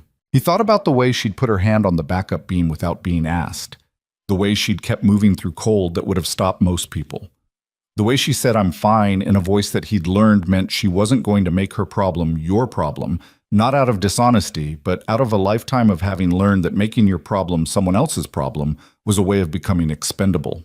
He thought about the fall on the ice and the way she'd said we needed to get inside, like her own pain was a logistical inconvenience to be dealt with later. He sat with all of this until the storm began, around 3 in the morning, to lose some of its conviction. Not stopping, it would blow for another day at least, but easing down from the monstrous to the merely severe. He checked on her before he let himself sleep. Just opened the bedroom door quietly, the way he'd done once before, weeks ago, when he'd been up and she hadn't, and looked. She was asleep, finally, her face in sleep losing some of the controlled composition it wore when she was awake. She looked younger. She looked, in the dim light, like someone who'd been carrying things for so long they'd almost forgotten what it felt like to put them down. He went back to the stove. He was asleep in the chair when she came out at dawn, and she didn't wake him. He half knew she was there. The change in the room, the careful quiet of her movements, and he let himself stay in the half-sleep, listening to the sounds of her starting the day. The stove being fed, water being put on, the small, ordinary music of someone else alive in the same space. He hadn't known he'd missed that, hadn't let himself know. 3 days after the blizzard, her side was worse. She didn't say so. He noticed because she was moving differently, more carefully, a slight rounding of her right shoulder, the way a person moves when they're managing pain they're pretending isn't there. He noticed and didn't say anything immediately, waiting to see if she'd mention it. She didn't mention it. On the 4th day, he came inside from the morning animal check to find her standing at the stove and shivering in a way that had nothing to do with the temperature. The cabin was warm. She was shivering from the inside. "Sit down," he said. "I'm fine. Elena." He came around in front of her and she looked up at him and her eyes were wrong, too bright, and the skin around them too tight. He put the back of his hand to her forehead, without asking first, and what he felt made his stomach drop. "You have a fever," he said. "It's minor. You have a significant fever," he said, because the heat coming off her forehead was not minor. "How long?" "I'm not sure. Since yesterday, maybe." She said it like she was apologizing. "I thought it would break." "Since yesterday," he repeated. He made himself stay calm because panicking in front of her would only make her work harder to convince him she was fine. "Come sit down. Now." He got her to the chair by the stove and covered her with the heavier blanket, and then he sat at the table and thought. The fever was high and had been building for at least 24 hours. The wound on her side, he needed to look at it, and he had a bad feeling about what he'd find. "I need to check the wrap," he said. "Rhett, I'm checking the wrap." What he found was not good. The skin around the lowest point of the fall had gone red and hot in a way that wasn't bruising. It was the look of something that had been damaged internally and was now protesting. Not infected on the surface, but something deeper that had taken 3 days to declare itself. He'd seen this before. He'd seen it on a trapper named Costello, who'd taken a fall on the lower ridge 4 years ago and walked it off and been dead of internal infection within the week. He'd seen what that kind of quiet internal damage did when you waited too long. "It's infected," he said, keeping his voice level. "I know," she said, just as level. "I know. I thought—" She stopped. "I thought it would handle itself." "It's not going to handle itself." "I can see that now." He stood. His mind was running the numbers with the particular cold efficiency that came over him in genuine emergencies, the way feeling stepped back and let calculation through. Henderson's was 4 hours in good conditions. Conditions were not good. The snow from the blizzard had settled, but the roads would be rough, and there'd been no traffic to pack them. The doctor closest to Henderson's was a man named Pullman, who came through Cutler's Crossing on a circuit, and Rhett had no way of knowing if Pullman was currently in the area. What he had was the kit. What was in the kit? "I have willow bark," he said, moving to the cabinet, "and I have sulfur powder." He turned to look at her. "I've treated infection before. On myself. Not," he paused, "not this kind of case." "What kind of case is this kind of case?" she said. He thought about lying, thought about minimizing it, looked at her face, that steady, direct gaze, even now, even with the fever making her eyes too bright. And he didn't. "The kind that gets worse before it gets better," he said. "The kind that needs watching." She was quiet for a moment. "Tell me what you're going to do." "Willow bark tea, as much as you'll drink, every few hours. Sulfur poultice on the site. Cold compress for the fever. And I'm going to stay with you." He met her eyes. "I can get to Henderson's in 6 hours if I push Luther, and I'll send for Pullman, but I'm not leaving you alone with a fever this high." Something moved through her face. It wasn't gratitude exactly. She didn't do gratitude the easy way. He'd learned that. But it was the recognition of something, of being the person someone had decided to stay for. "You'll lose days on the lines," she said. "The lines can wait." "The furs?" "Elena." He said her name with a firmness that closed the subject. "The furs can wait. You cannot." She looked at him for a long moment, the firelight making the planes of her face sharp and soft at the same time.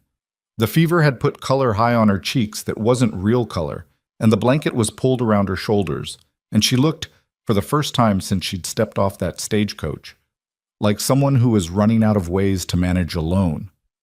"All right," she said, quietly, completely. He made the willow bark tea. He made the sulfur poultice and applied it carefully, and she bore the process without complaint, which cost her something. He could see it in the tension of her jaw. But she didn't make a sound. He got her to the bed and covered her and put a cold cloth on her forehead, and he sat in the chair beside the bed that he'd dragged in from the main room, and he stayed. The fever climbed through the afternoon. He changed the compress every hour and kept the tea coming and watched her with the specific terrible attention of someone who understood, finally and completely, that the mountain had done what mountains did. It had found the one thing he hadn't prepared for, the one cost he hadn't budgeted, and now he was sitting in a chair next to a woman he'd brought here and watching her fight something he couldn't trap or outwork or out-stubborn. At one point in the early evening, she said his name. "I'm here," he said. "The goats need—" "I did the goats this afternoon. Everything's done." "The brown one gets anxious. "I know. I talked to her." A pause. Her eyes were partly open, moving between awareness and the half-world of high fever. "You talked to the goat. Don't make something of it. You said talking to the goat was pointless." "I said I'd never seen the point. That's different from it being pointless." He adjusted the compress. She seemed to appreciate it. Elena's mouth moved. He thought, for a second, it was pain, and then he realized it was a smile, distant, fever-blurred, but real. "You're going to be all right," he said, and the words came out in a voice he didn't recognize as his own, rougher and more exposed than he intended. She didn't answer. Her eyes had closed. He sat there in the chair in the small bedroom of the cabin he'd built with his own hands on a mountain he'd chosen for its silence, listening to her breathe. And he understood, with a clarity that had no softness in it, just the hard truth of a thing finally seen directly, that somewhere between the hook argument and the goat enclosure and the blizzard and the backup beam, this woman had become something he couldn't afford to lose. He hadn't planned for that. He hadn't been prepared for it. He had no system for it. He sat with her through the night anyway, changing the compress and keeping the fire, and counting her breaths the way he used to count firewood and cans of beans, except that these were not things to count for comfort. These were the most important numbers he'd ever kept, and he kept them through the dark hours of a February night on Blackthorn Ridge, while the wind came down from the peaks and the snow settled and the mountain went on, indifferent as always, around the small and improbable warmth of what was happening inside those walls. The fever broke on the third day, sometime before dawn, in the way fevers broke when they finally lost their argument with the body. Not dramatically, not with any announcement, just a slow release of heat that left the sheets damp and the person in them exhausted in the specific way that comes after the body has spent days fighting something it barely won against. Rhett knew it had broken because he'd been asleep in the chair and some change in the room woke him. Not a sound, just the absence of something. The particular tension that had lived in the air of that bedroom for 72 hours, the tightness of watching and waiting, had gone slack. He was at the bedside before he was fully awake. Elena's forehead was cool under his hand. Damp, but cool. Her breathing had changed from the shallow, labored rhythm of the fever to something deeper and more honest.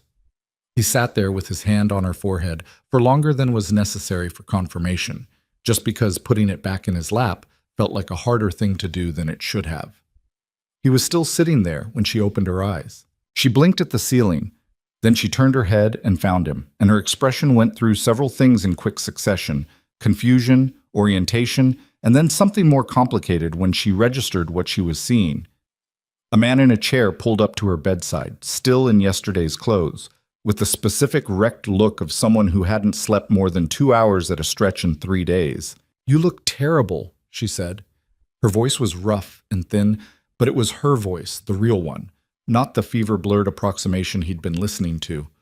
"Good morning to you too," he said. She tried to push herself up and he put a hand on her shoulder, not firmly, just there. "Not yet," he said. "Give it a minute."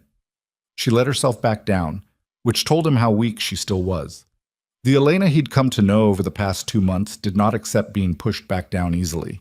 "How long?" she said. 3 days. She processed this. He watched her do it. The accounting, the calculation of what 3 days meant in terms of work undone, animals unchecked, things that needed doing. "The goats," she started, "are fine. Brown one's been bossy all week, which I'm told is a sign of good health. Luther, fed, watered, no worse than usual." He looked at her steadily. "Everything's been handled, Elena. Nothing fell apart." She looked at the ceiling again. He could see her working through the inventory, checking things off against his reassurance, deciding whether to trust it. "The shelter beam? Holding. I'll replace it properly in March when the worst of the cold breaks." "You should do it before March. If there's another storm..." "Elena." He said her name the way he'd learned to say it when she was spiraling into logistics as a way of not dealing with whatever was actually happening. "Everything is handled. You don't need to manage it right now." A pause. She turned to look at him again, and there was something different in her eyes than the cataloging attention he'd gotten used to. Something more open. The fever had taken the top layer off whatever she kept herself covered with, and what was underneath was less defended. "You stayed," she said. Flat, factual, but not without weight. "I said I would." "You stayed for 3 days." "That's generally what staying means, yes." She looked at him. He looked back at her. The chair was between them, and the distance was appropriate, and everything was entirely uncomplicated on the surface, and neither of them was fooled. "I need water," she said. "I know." He'd already been reaching for the cup on the chairside table. He'd kept water there since the first night, close enough to reach without getting up. She saw that, the placement of it, the forethought, and something moved through her face that she didn't quite manage to keep in. He helped her drink. Not because she couldn't manage the cup herself, but because sitting up far enough to do it was more than she had strength for yet, and she accepted the help with the slightly rigid dignity of someone who hated needing it and was making a decision to tolerate it anyway. "Pullman came," Rhett said when she'd gotten some water down. "Second day. Henderson sent him up." "You got word to Henderson?" "Sent a rider down with Luther on the second morning. Stable boy from town made it up here by afternoon." He paused. "Henderson sent back food with the rider. I haven't asked him to do that." "Thomas Henderson is a good man," she said. "He's a nosy man," Rhett said, "who is occasionally also good." "What did Pullman say?" "That you'd be fine if the fever broke in the next day, that the infection was internal bruising that had gone inflammatory, not septic."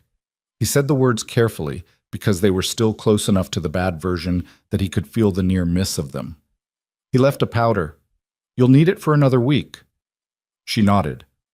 Her eyes were heavy again, the brief energy of waking fading back into the larger exhaustion of recovery. Sleep, he said. I've been sleeping for 3 days. Your body has been fighting for 3 days. That's different from sleeping. He stood, and his knees did something unpleasant that they did now when he'd been sitting in the same position for too long. He was aware, in a detached way, that he was running on almost nothing. I'll bring you broth when you wake up. Pullman said broth first, solid food when you can manage it. She was already sliding back down. Her eyes found his for a moment before they closed. Thank you, she said. Quietly, without the usual armor around it. He stood there a moment longer than he needed to. Then he went to the main room, built the fire up, sat down at the table, and put his face in his hands for approximately 30 seconds before getting up to start the broth. The recovery took 2 weeks, and Rhett learned things about Elena Voss during those 2 weeks that he never would have learned any other way. He learned, for instance, that she was a genuinely bad patient, not in a dramatic way. She didn't complain, didn't demand, didn't make her discomfort other people's problem in any obvious sense, but she was constitutionally incapable of accepting limitation. On the 3rd day of recovery, he found her standing at the kitchen basin washing dishes when she was supposed to be in bed, and the argument that followed was one of their sharper ones because she was weak enough that it frightened him and stubborn enough to refuse to acknowledge it. You're going to re-injure yourself, he said. I'm washing dishes. I'm not lifting timber. My body is mine, she said, with a precision that ended that particular sentence. I appreciate what you've done. I appreciate Pullman and the powder and the broth, but I'm not an invalid, and I'm not going to act like one. You had a fever of 103 for 2 days, and now I don't. She set down the dish she was washing and turned to look at him. I know my own body, Rhett. I've been living in it a long time. If I say I can do the dishes, I can do the dishes. He looked at her, pale still and thinner than she'd been, with her right arm at that careful angle, and he wanted to argue further, and he knew it wouldn't do anything. Fine, he said, but you sit down while they soak. That's a reasonable compromise, she said, in the tone of someone who'd won something. He pulled the chair over to the basin without comment. She sat in it while the dishes soaked. He stood near the stove and pretended to be interested in the condition of the firewood. It was during those 2 weeks that the conversations changed, not all at once, not because either of them had decided anything, but the illness had moved something, had taken the furniture of their relationship and shifted it 3 inches in a direction that changed the whole arrangement without replacing anything. They talked differently, more directly. There was less of the careful triangulation of the early weeks. The conversations that were about pots and firewood and trap records, but were actually about other things entirely. One afternoon, she was sitting up in bed. Pullman had said upright was fine, horizontal was necessary for sleep only. And Rhett had come in with tea and sat in the chair that had become his chair in that room, and she'd said, without particular setup, "Tell me about your father." He looked at her. "Where did that come from?" "You said something in October, that it came from him first, the feeling of being useful or expendable." He was quiet for a moment. He'd said that, and he remembered saying it, and he remembered that it had cost him. "He was a hard man," Rhett said, "not violent, just absent in the ways that counted. Worked the ranch, expected everyone to pull their weight. My weight, when I was young, was never quite what was required." He looked at his hands. "I was the second son. My brother was better at everything that counted to him. The livestock, the physical work, the being easy to talk to. I wasn't easy to talk to even then." "I find you easy to talk to," she said. He looked up. "Easier than most," she said, with the qualifier he suspected she'd added because the first version had come out more honest than she intended. He thought about that for a moment. Nobody had ever said that to him before, not the easy to talk to part. "My father died when I was 22, he said. "The ranch went to my brother, which was right. I left Montana the following spring." He paused. "I've never said that to anyone, that it was right. I usually just say I left." "But you believed it was right? That your brother should have had it?" "I believed it and resented it," he said. "Both at once. Both true." She nodded, like she knew exactly what that was. "What was his name?" "Your brother?" "Daniel." "Do you write to him?" "Sometimes." He writes back. He shifted in the chair. "He married a woman from Billings. 3 kids now. He sends news." A pause. I don't send much back. Not much news to send when you're living alone. She looked at him with that open, careful attention. More news now. More news now, he agreed, and something about saying it, the acknowledgement that his life had changed, that she was the change, sat differently than he expected. Not uncomfortable. Just true. She told him things too. Not all at once, and not the way someone tells a story they've told before. The way someone tells a thing they've never said out loud, testing the weight of it in the air. She told him about Milford, Ohio, a house with 6 people in it and not enough of anything, which she'd described before in outline but now described in detail. The particular arithmetic of a family where resources were finite, and the daughter was the variable that got adjusted when the equation didn't balance. Not cruel, she said. She didn't want him thinking cruelty, more like a habit nobody had examined. My father loved us, she said, and the sentence had more work in it than it looked. He just loved us the way he'd been taught to love, which was by keeping us alive and expecting us to be grateful for it. Gratitude for survival. She looked at her hands. I was grateful. I just got tired of gratitude being the only thing on offer. What did you want? He said, not challenging, actually asking. She thought about it. To matter, she said after a moment. To be worth asking about. Not just worth using. She paused. That sounds like I'm complaining. It sounds like you're describing something real. She looked at him. You don't think it's too much to want? No, he said. And then, because she was looking at him with the straight-on attention that meant she was deciding whether or not to trust something, he said, I wanted the same thing. From my father. From the mountain, at first, I think. The idea that if I built something sufficient, something would register it somewhere. He sounded idiotic to himself saying it. I know that doesn't make sense. It makes complete sense, she said quietly. It's why you built a good shelter and then didn't fix the beam. He blinked. He stopped. Because it was an odd thing to connect, and also it was not wrong. Proving adequacy through the large things, and then getting tired of proving it, and letting the small things slide because the small things didn't feel like proof of anything. I'm not analyzing you, she said quickly. I know. I just notice things. I know that too. They were quiet for a moment, the fire doing its steady work, the mountain muffled and white outside. My mother, Elena said, then stopped. He waited. She was quiet. Genuinely quiet, not performing it. She just moved through the house, did what she did, and I think she was happy enough. But I always thought, she paused again, choosing. I always thought she'd wanted more, and had gotten good at not thinking about it. And I decided very young that I wasn't going to get good at not thinking about it. Is that why you answered the letter? She considered. Partly. Partly because Ohio in winter with no money and no work, and 4 brothers who'd all decided I was sorted because I was grown, is not. It's not somewhere you stay if you have an option.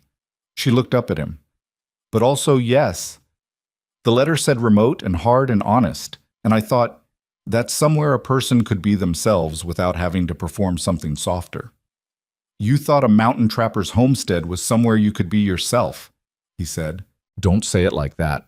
I'm not saying it like anything, I'm just... He stopped, tried again. You were right, he said. About that part.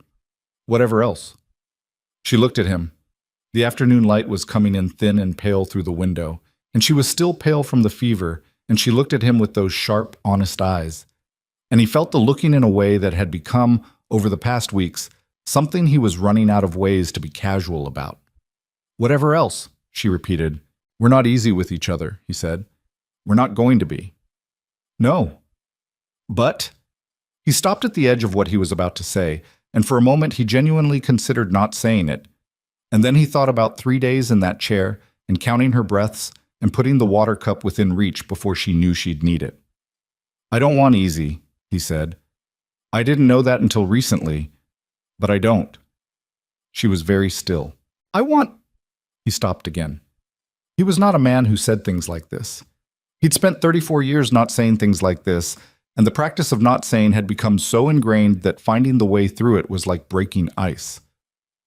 I want what's in this cabin, he said finally. Whatever this is. It wasn't elegant. He knew it wasn't elegant. He'd heard other men say things. In town, at Henderson's, The few social occasions he'd stumbled through over the years, that were smoother, that wrapped the thing in something that sounded like it came easily. This didn't come easily. It came out rough and partial and true. Elena looked at him for a long moment, long enough that he was aware of his own heartbeat. "That's the most you've ever said about something that wasn't a trap or a fence," she said. "I know. It took you a while." "Yes." "I've been waiting," she said. And then before he could say anything, before he could do anything with the fact that she'd just said that, "I didn't know I was waiting, but I was." He leaned forward in the chair. The distance between them was the chair width and the edge of the bed, and he closed some of it, not all of it, just some. And he put his hand over hers where it lay on the blanket, not taking it, just covering it.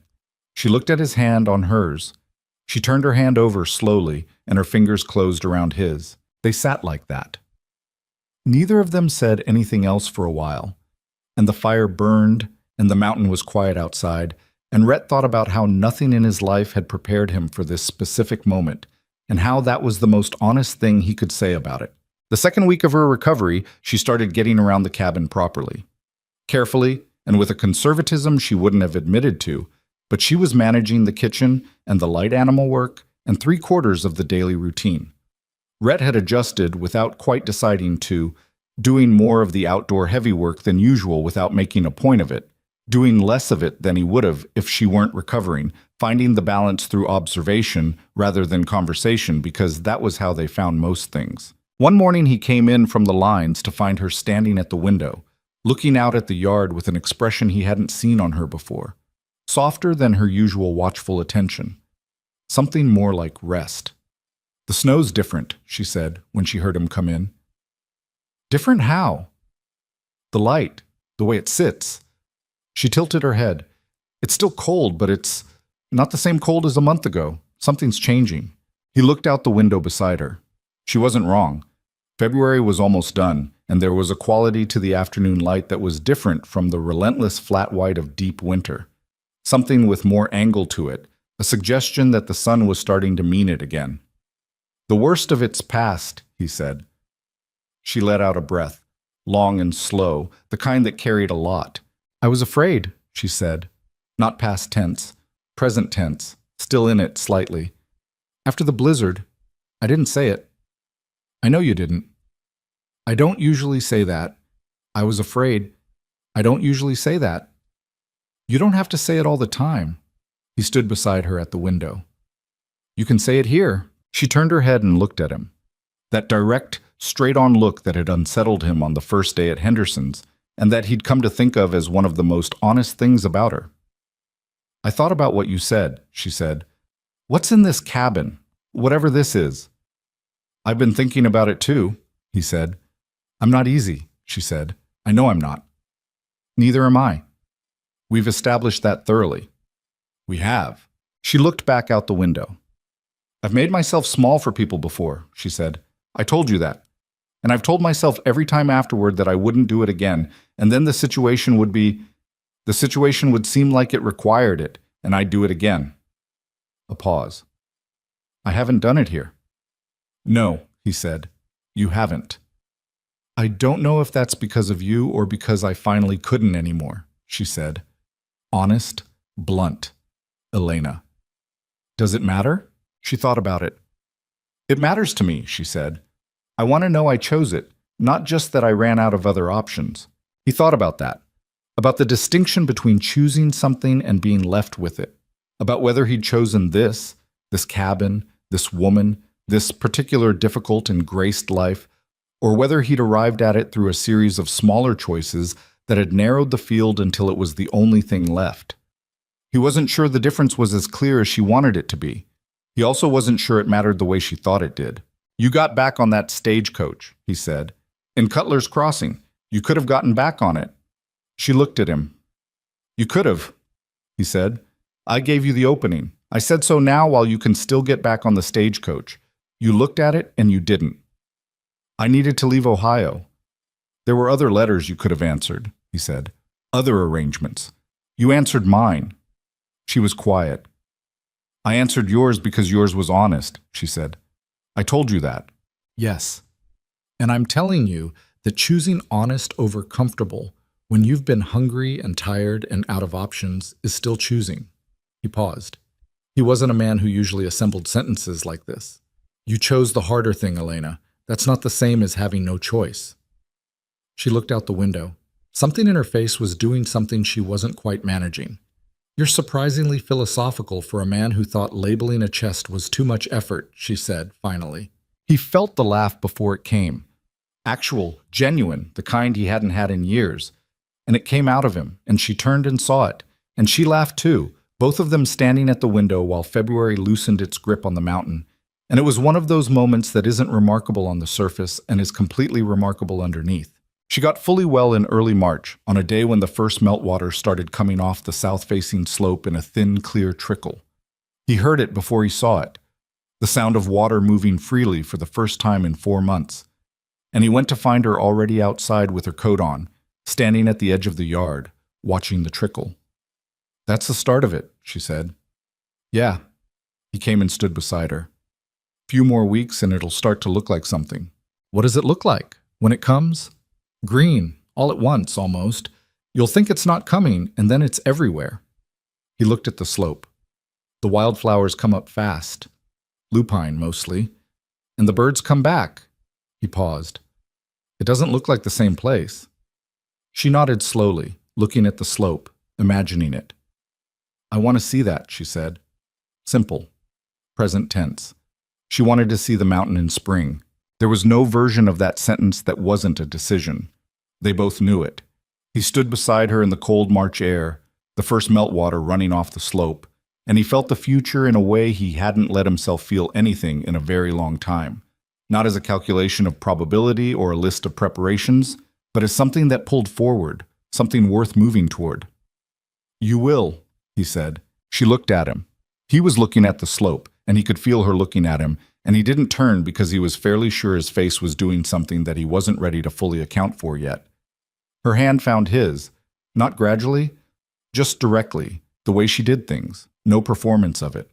Her cold fingers wrapped around his. He closed his hand around hers, held it.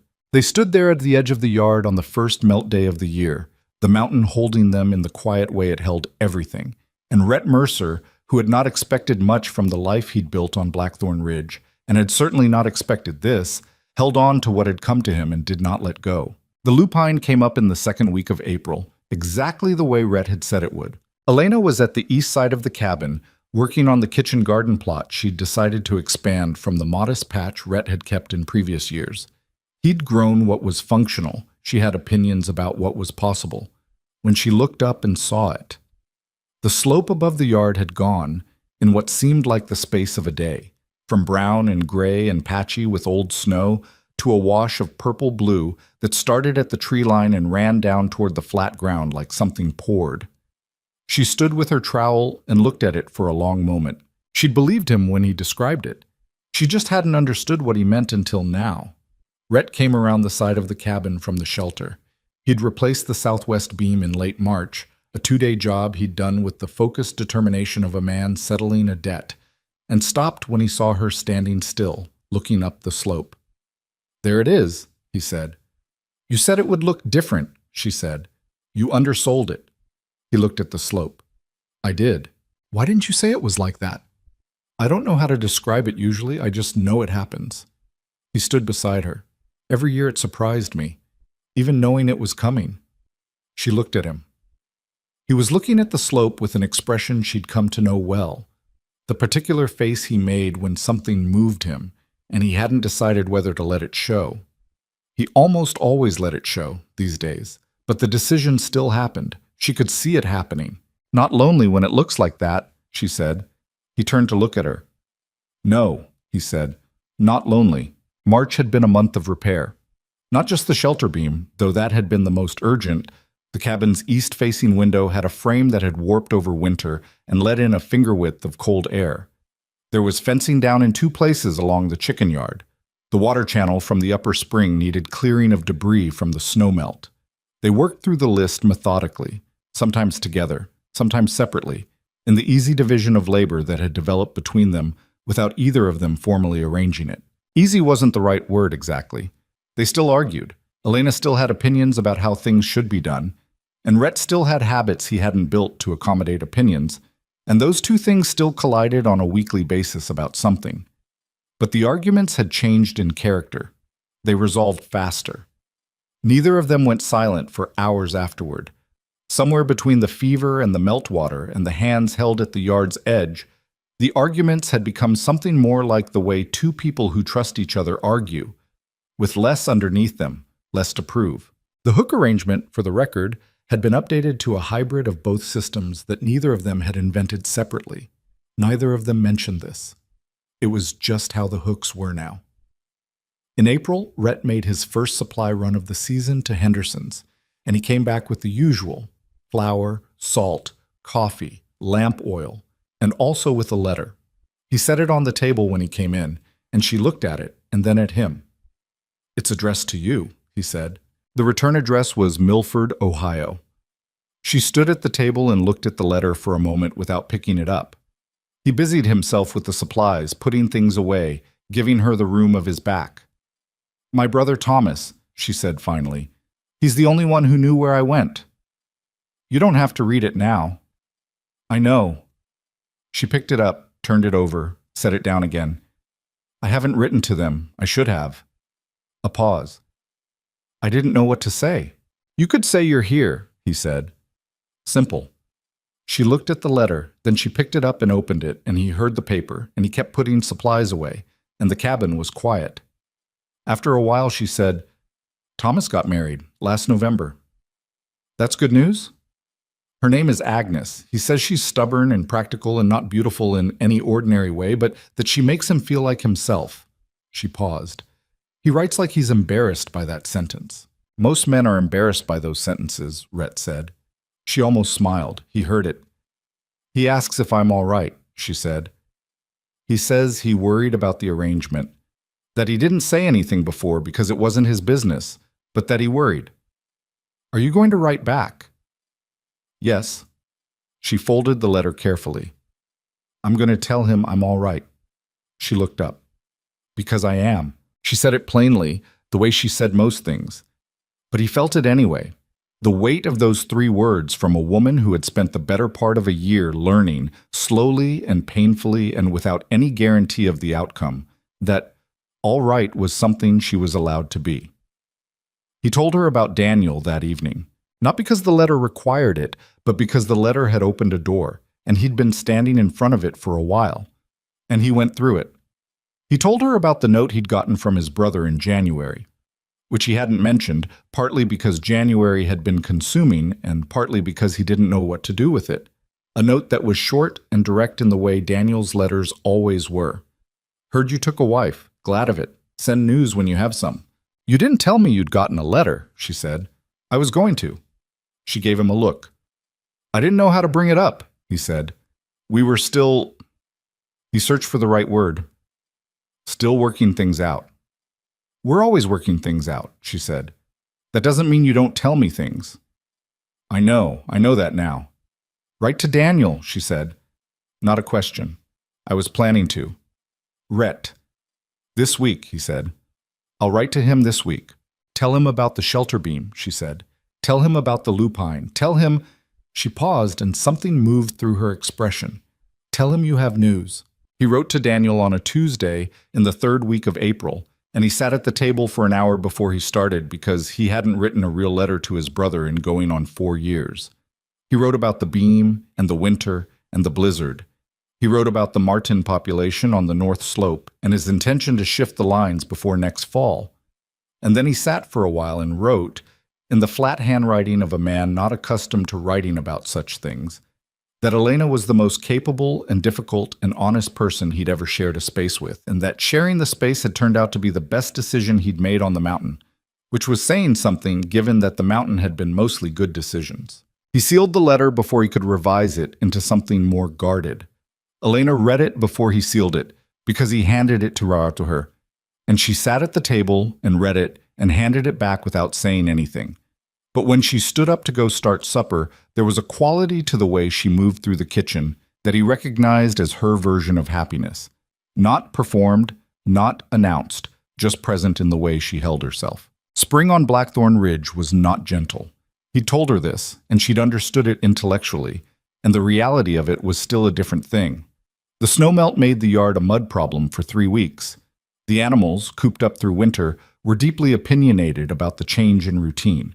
The garden plot Elena had expanded turned out to contain a rock shelf at 18 inches depth that required 2 full days of serious labor to break through enough to be useful.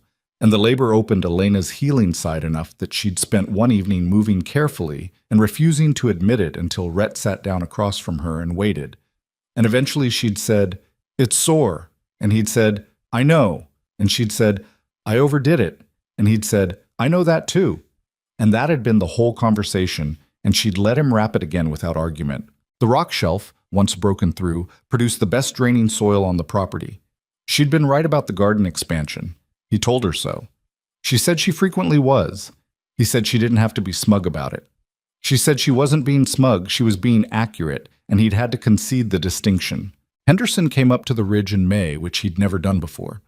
He usually waited for Rhett to come to town, and he came ostensibly to deliver a parcel of seeds Elena had ordered through him, but actually, as became apparent within about 4 minutes of his arrival, to satisfy his considerable curiosity about the state of affairs on Blackthorn Ridge. He sat at the table and drank 3 cups of coffee and watched the two of them with the unashamed attention of a man who'd decided at 60 that subtlety was someone else's business. And when Elena went out to look at the seeds in better light, Henderson leaned forward and said to Rhett, "Well." "Well," Rhett said. "You look different," Henderson said. "I don't look different. You look like a man who's sleeping," Henderson said, "which you didn't before. Also like a man who occasionally laughs, which I'd never have expected." He leaned back. "She's something, that woman." "Yes," Rhett said. "Cutler's Crossing has been talking about her since January. That business with the blizzard and the shelter. Stable boy told the whole story." "The stable boy exaggerated, probably." "Probably," Henderson agreed. "But the part about a woman going out into a blizzard to save a mule named Dora is accurate, I assume. And a horse, and 2 goats, and chickens." Henderson shook his head with an expression of pure satisfaction. "Cutler's Crossing loves her," he said. "Just so you know, they've decided she's remarkable." Rhett was quiet for a moment. "She is," he said. "Don't tell her that." "Why not?"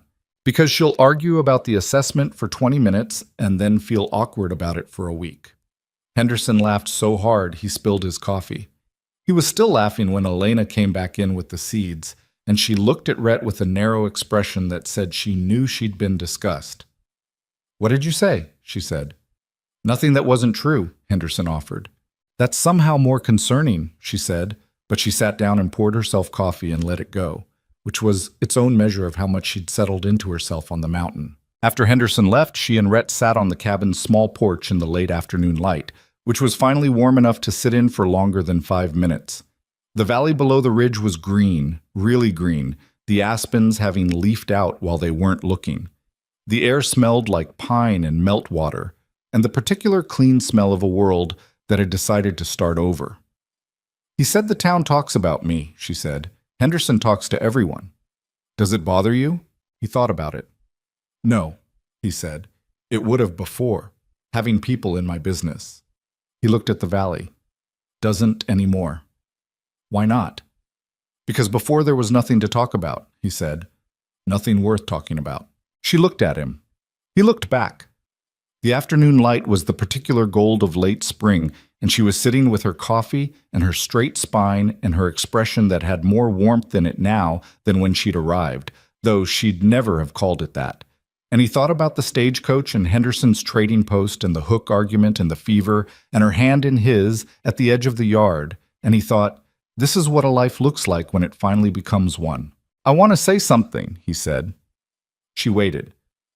"I've been trying to figure out how to say it for a while," he said. "You figured out how to write it to Daniel," she said. "You handed me that letter. That was easier. It was on paper." "Then pretend you're writing it on paper," she said, "and say it." He looked at her, at the directness of her, the way she cut through things without being unkind, the way she'd been cutting through things since the first moment outside the stagecoach when she'd looked at him and declined to be small. "I love you," he said. "I think I have for a while." I'm not sure when it happened. Somewhere between you fixing the gate wire and the fever, probably. Maybe before that. He paused. I'm not going to be easier to live with. I don't think you want easier, but I'm saying it so it's on record. She looked at him for a long moment, long enough that a less certain man might have started walking it back. Rhett Callahan Mercer, she said slowly. Yes.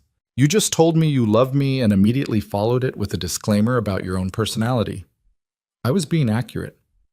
You were, she agreed. And then, without ceremony, without any of the softness that the occasion might have called for in a different story about different people, I love you too. I probably started somewhere around the hooks, which I will never fully forgive you for because that argument was your fault and you know it. The hybrid system is better than either of ours. Yes, I know. That's not the point. Then what's the point?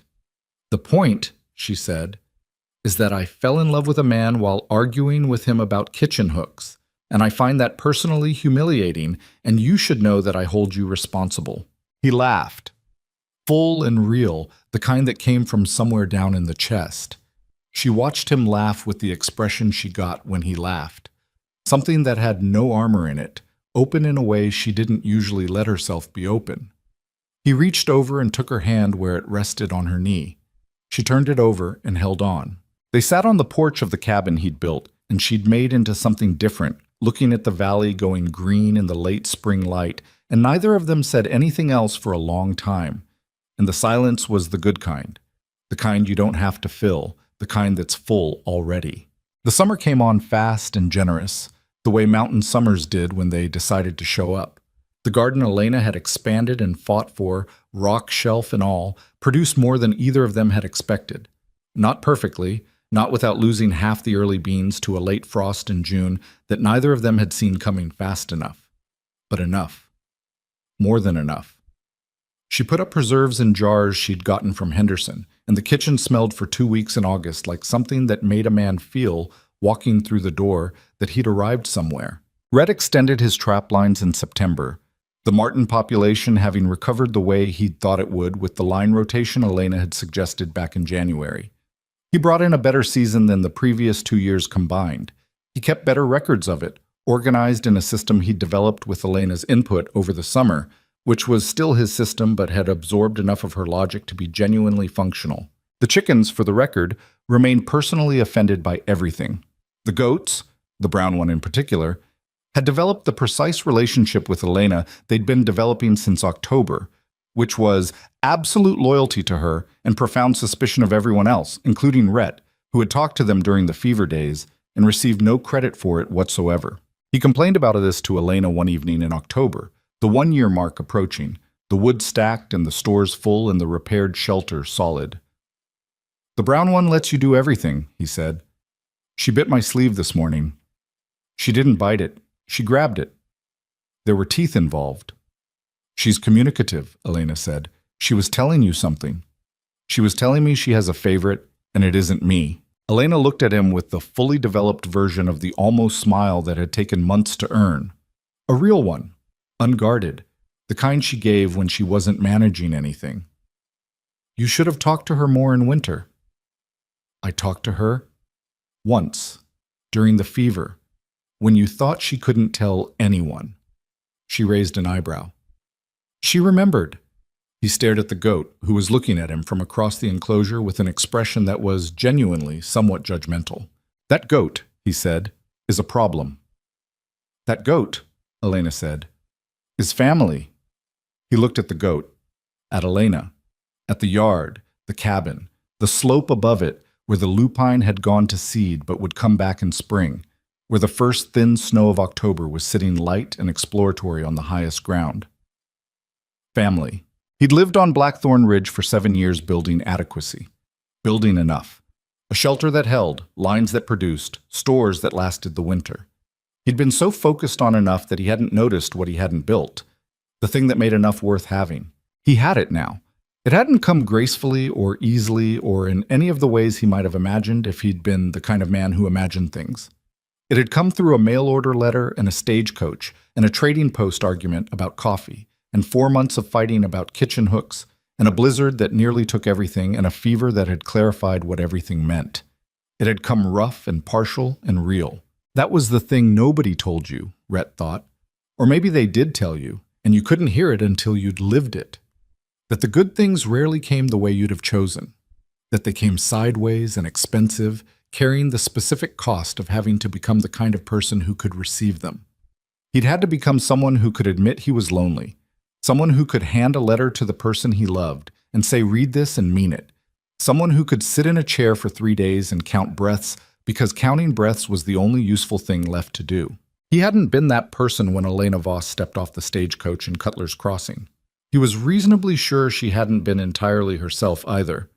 The woman who fixed the gate wire in her first week, who argued about hooks and meant something larger by it, who ran into a blizzard for a mule named Dora, who said we're married like it was a fact to be dealt with and not a destination to be performed. That woman had been there in potential. She'd needed a place where she didn't have to make herself smaller to survive in it. He'd needed someone to notice his gate wire and tell him, without drama, that it needed fixing. They'd made each other necessary. Not in the way of people who can't survive alone. They both could. They both had. That was the whole shape of who they were. But in the way of people who've discovered that surviving alone, while possible, is a thing you do before you know better. The October evening was going gold and cold, and Elena came and stood beside him at the edge of the yard. And she had her coat on and her hands in its pockets, and she looked up at the slope where the snow was settling in. "Year," she said. "Roughly," he said. "Stagecoach got in on a Wednesday. This is a Tuesday." "Close enough." She looked at the mountain. "It's different from how I imagined it, when I was on the coach." "What did you imagine?" "Harder," she said, "and lonelier." A pause. "I imagined surviving it." "And?" She looked at him. The evening light caught in her eyes, which were the same sharp, cataloging, honest eyes they'd been on that first day, except now he knew what was behind them, and the knowing changed everything about how they looked. "I'm not surviving it," she said. "I'm living it." He put his arm around her shoulder. She leaned into it, not dramatically, not making a production, just leaning, the way you lean into something solid when you've decided it can hold your weight. The mountain held them both in the silence it had always been good at, except now the silence was the kind that didn't press down on a man's chest. The kind with another heartbeat in it. Rhett Mercer, who had ordered a wife the way he ordered flour and nails, and gotten something he hadn't had a name for and now called love, held on to what the mountain had given him and did not count anything at all. He didn't need to. He already had enough.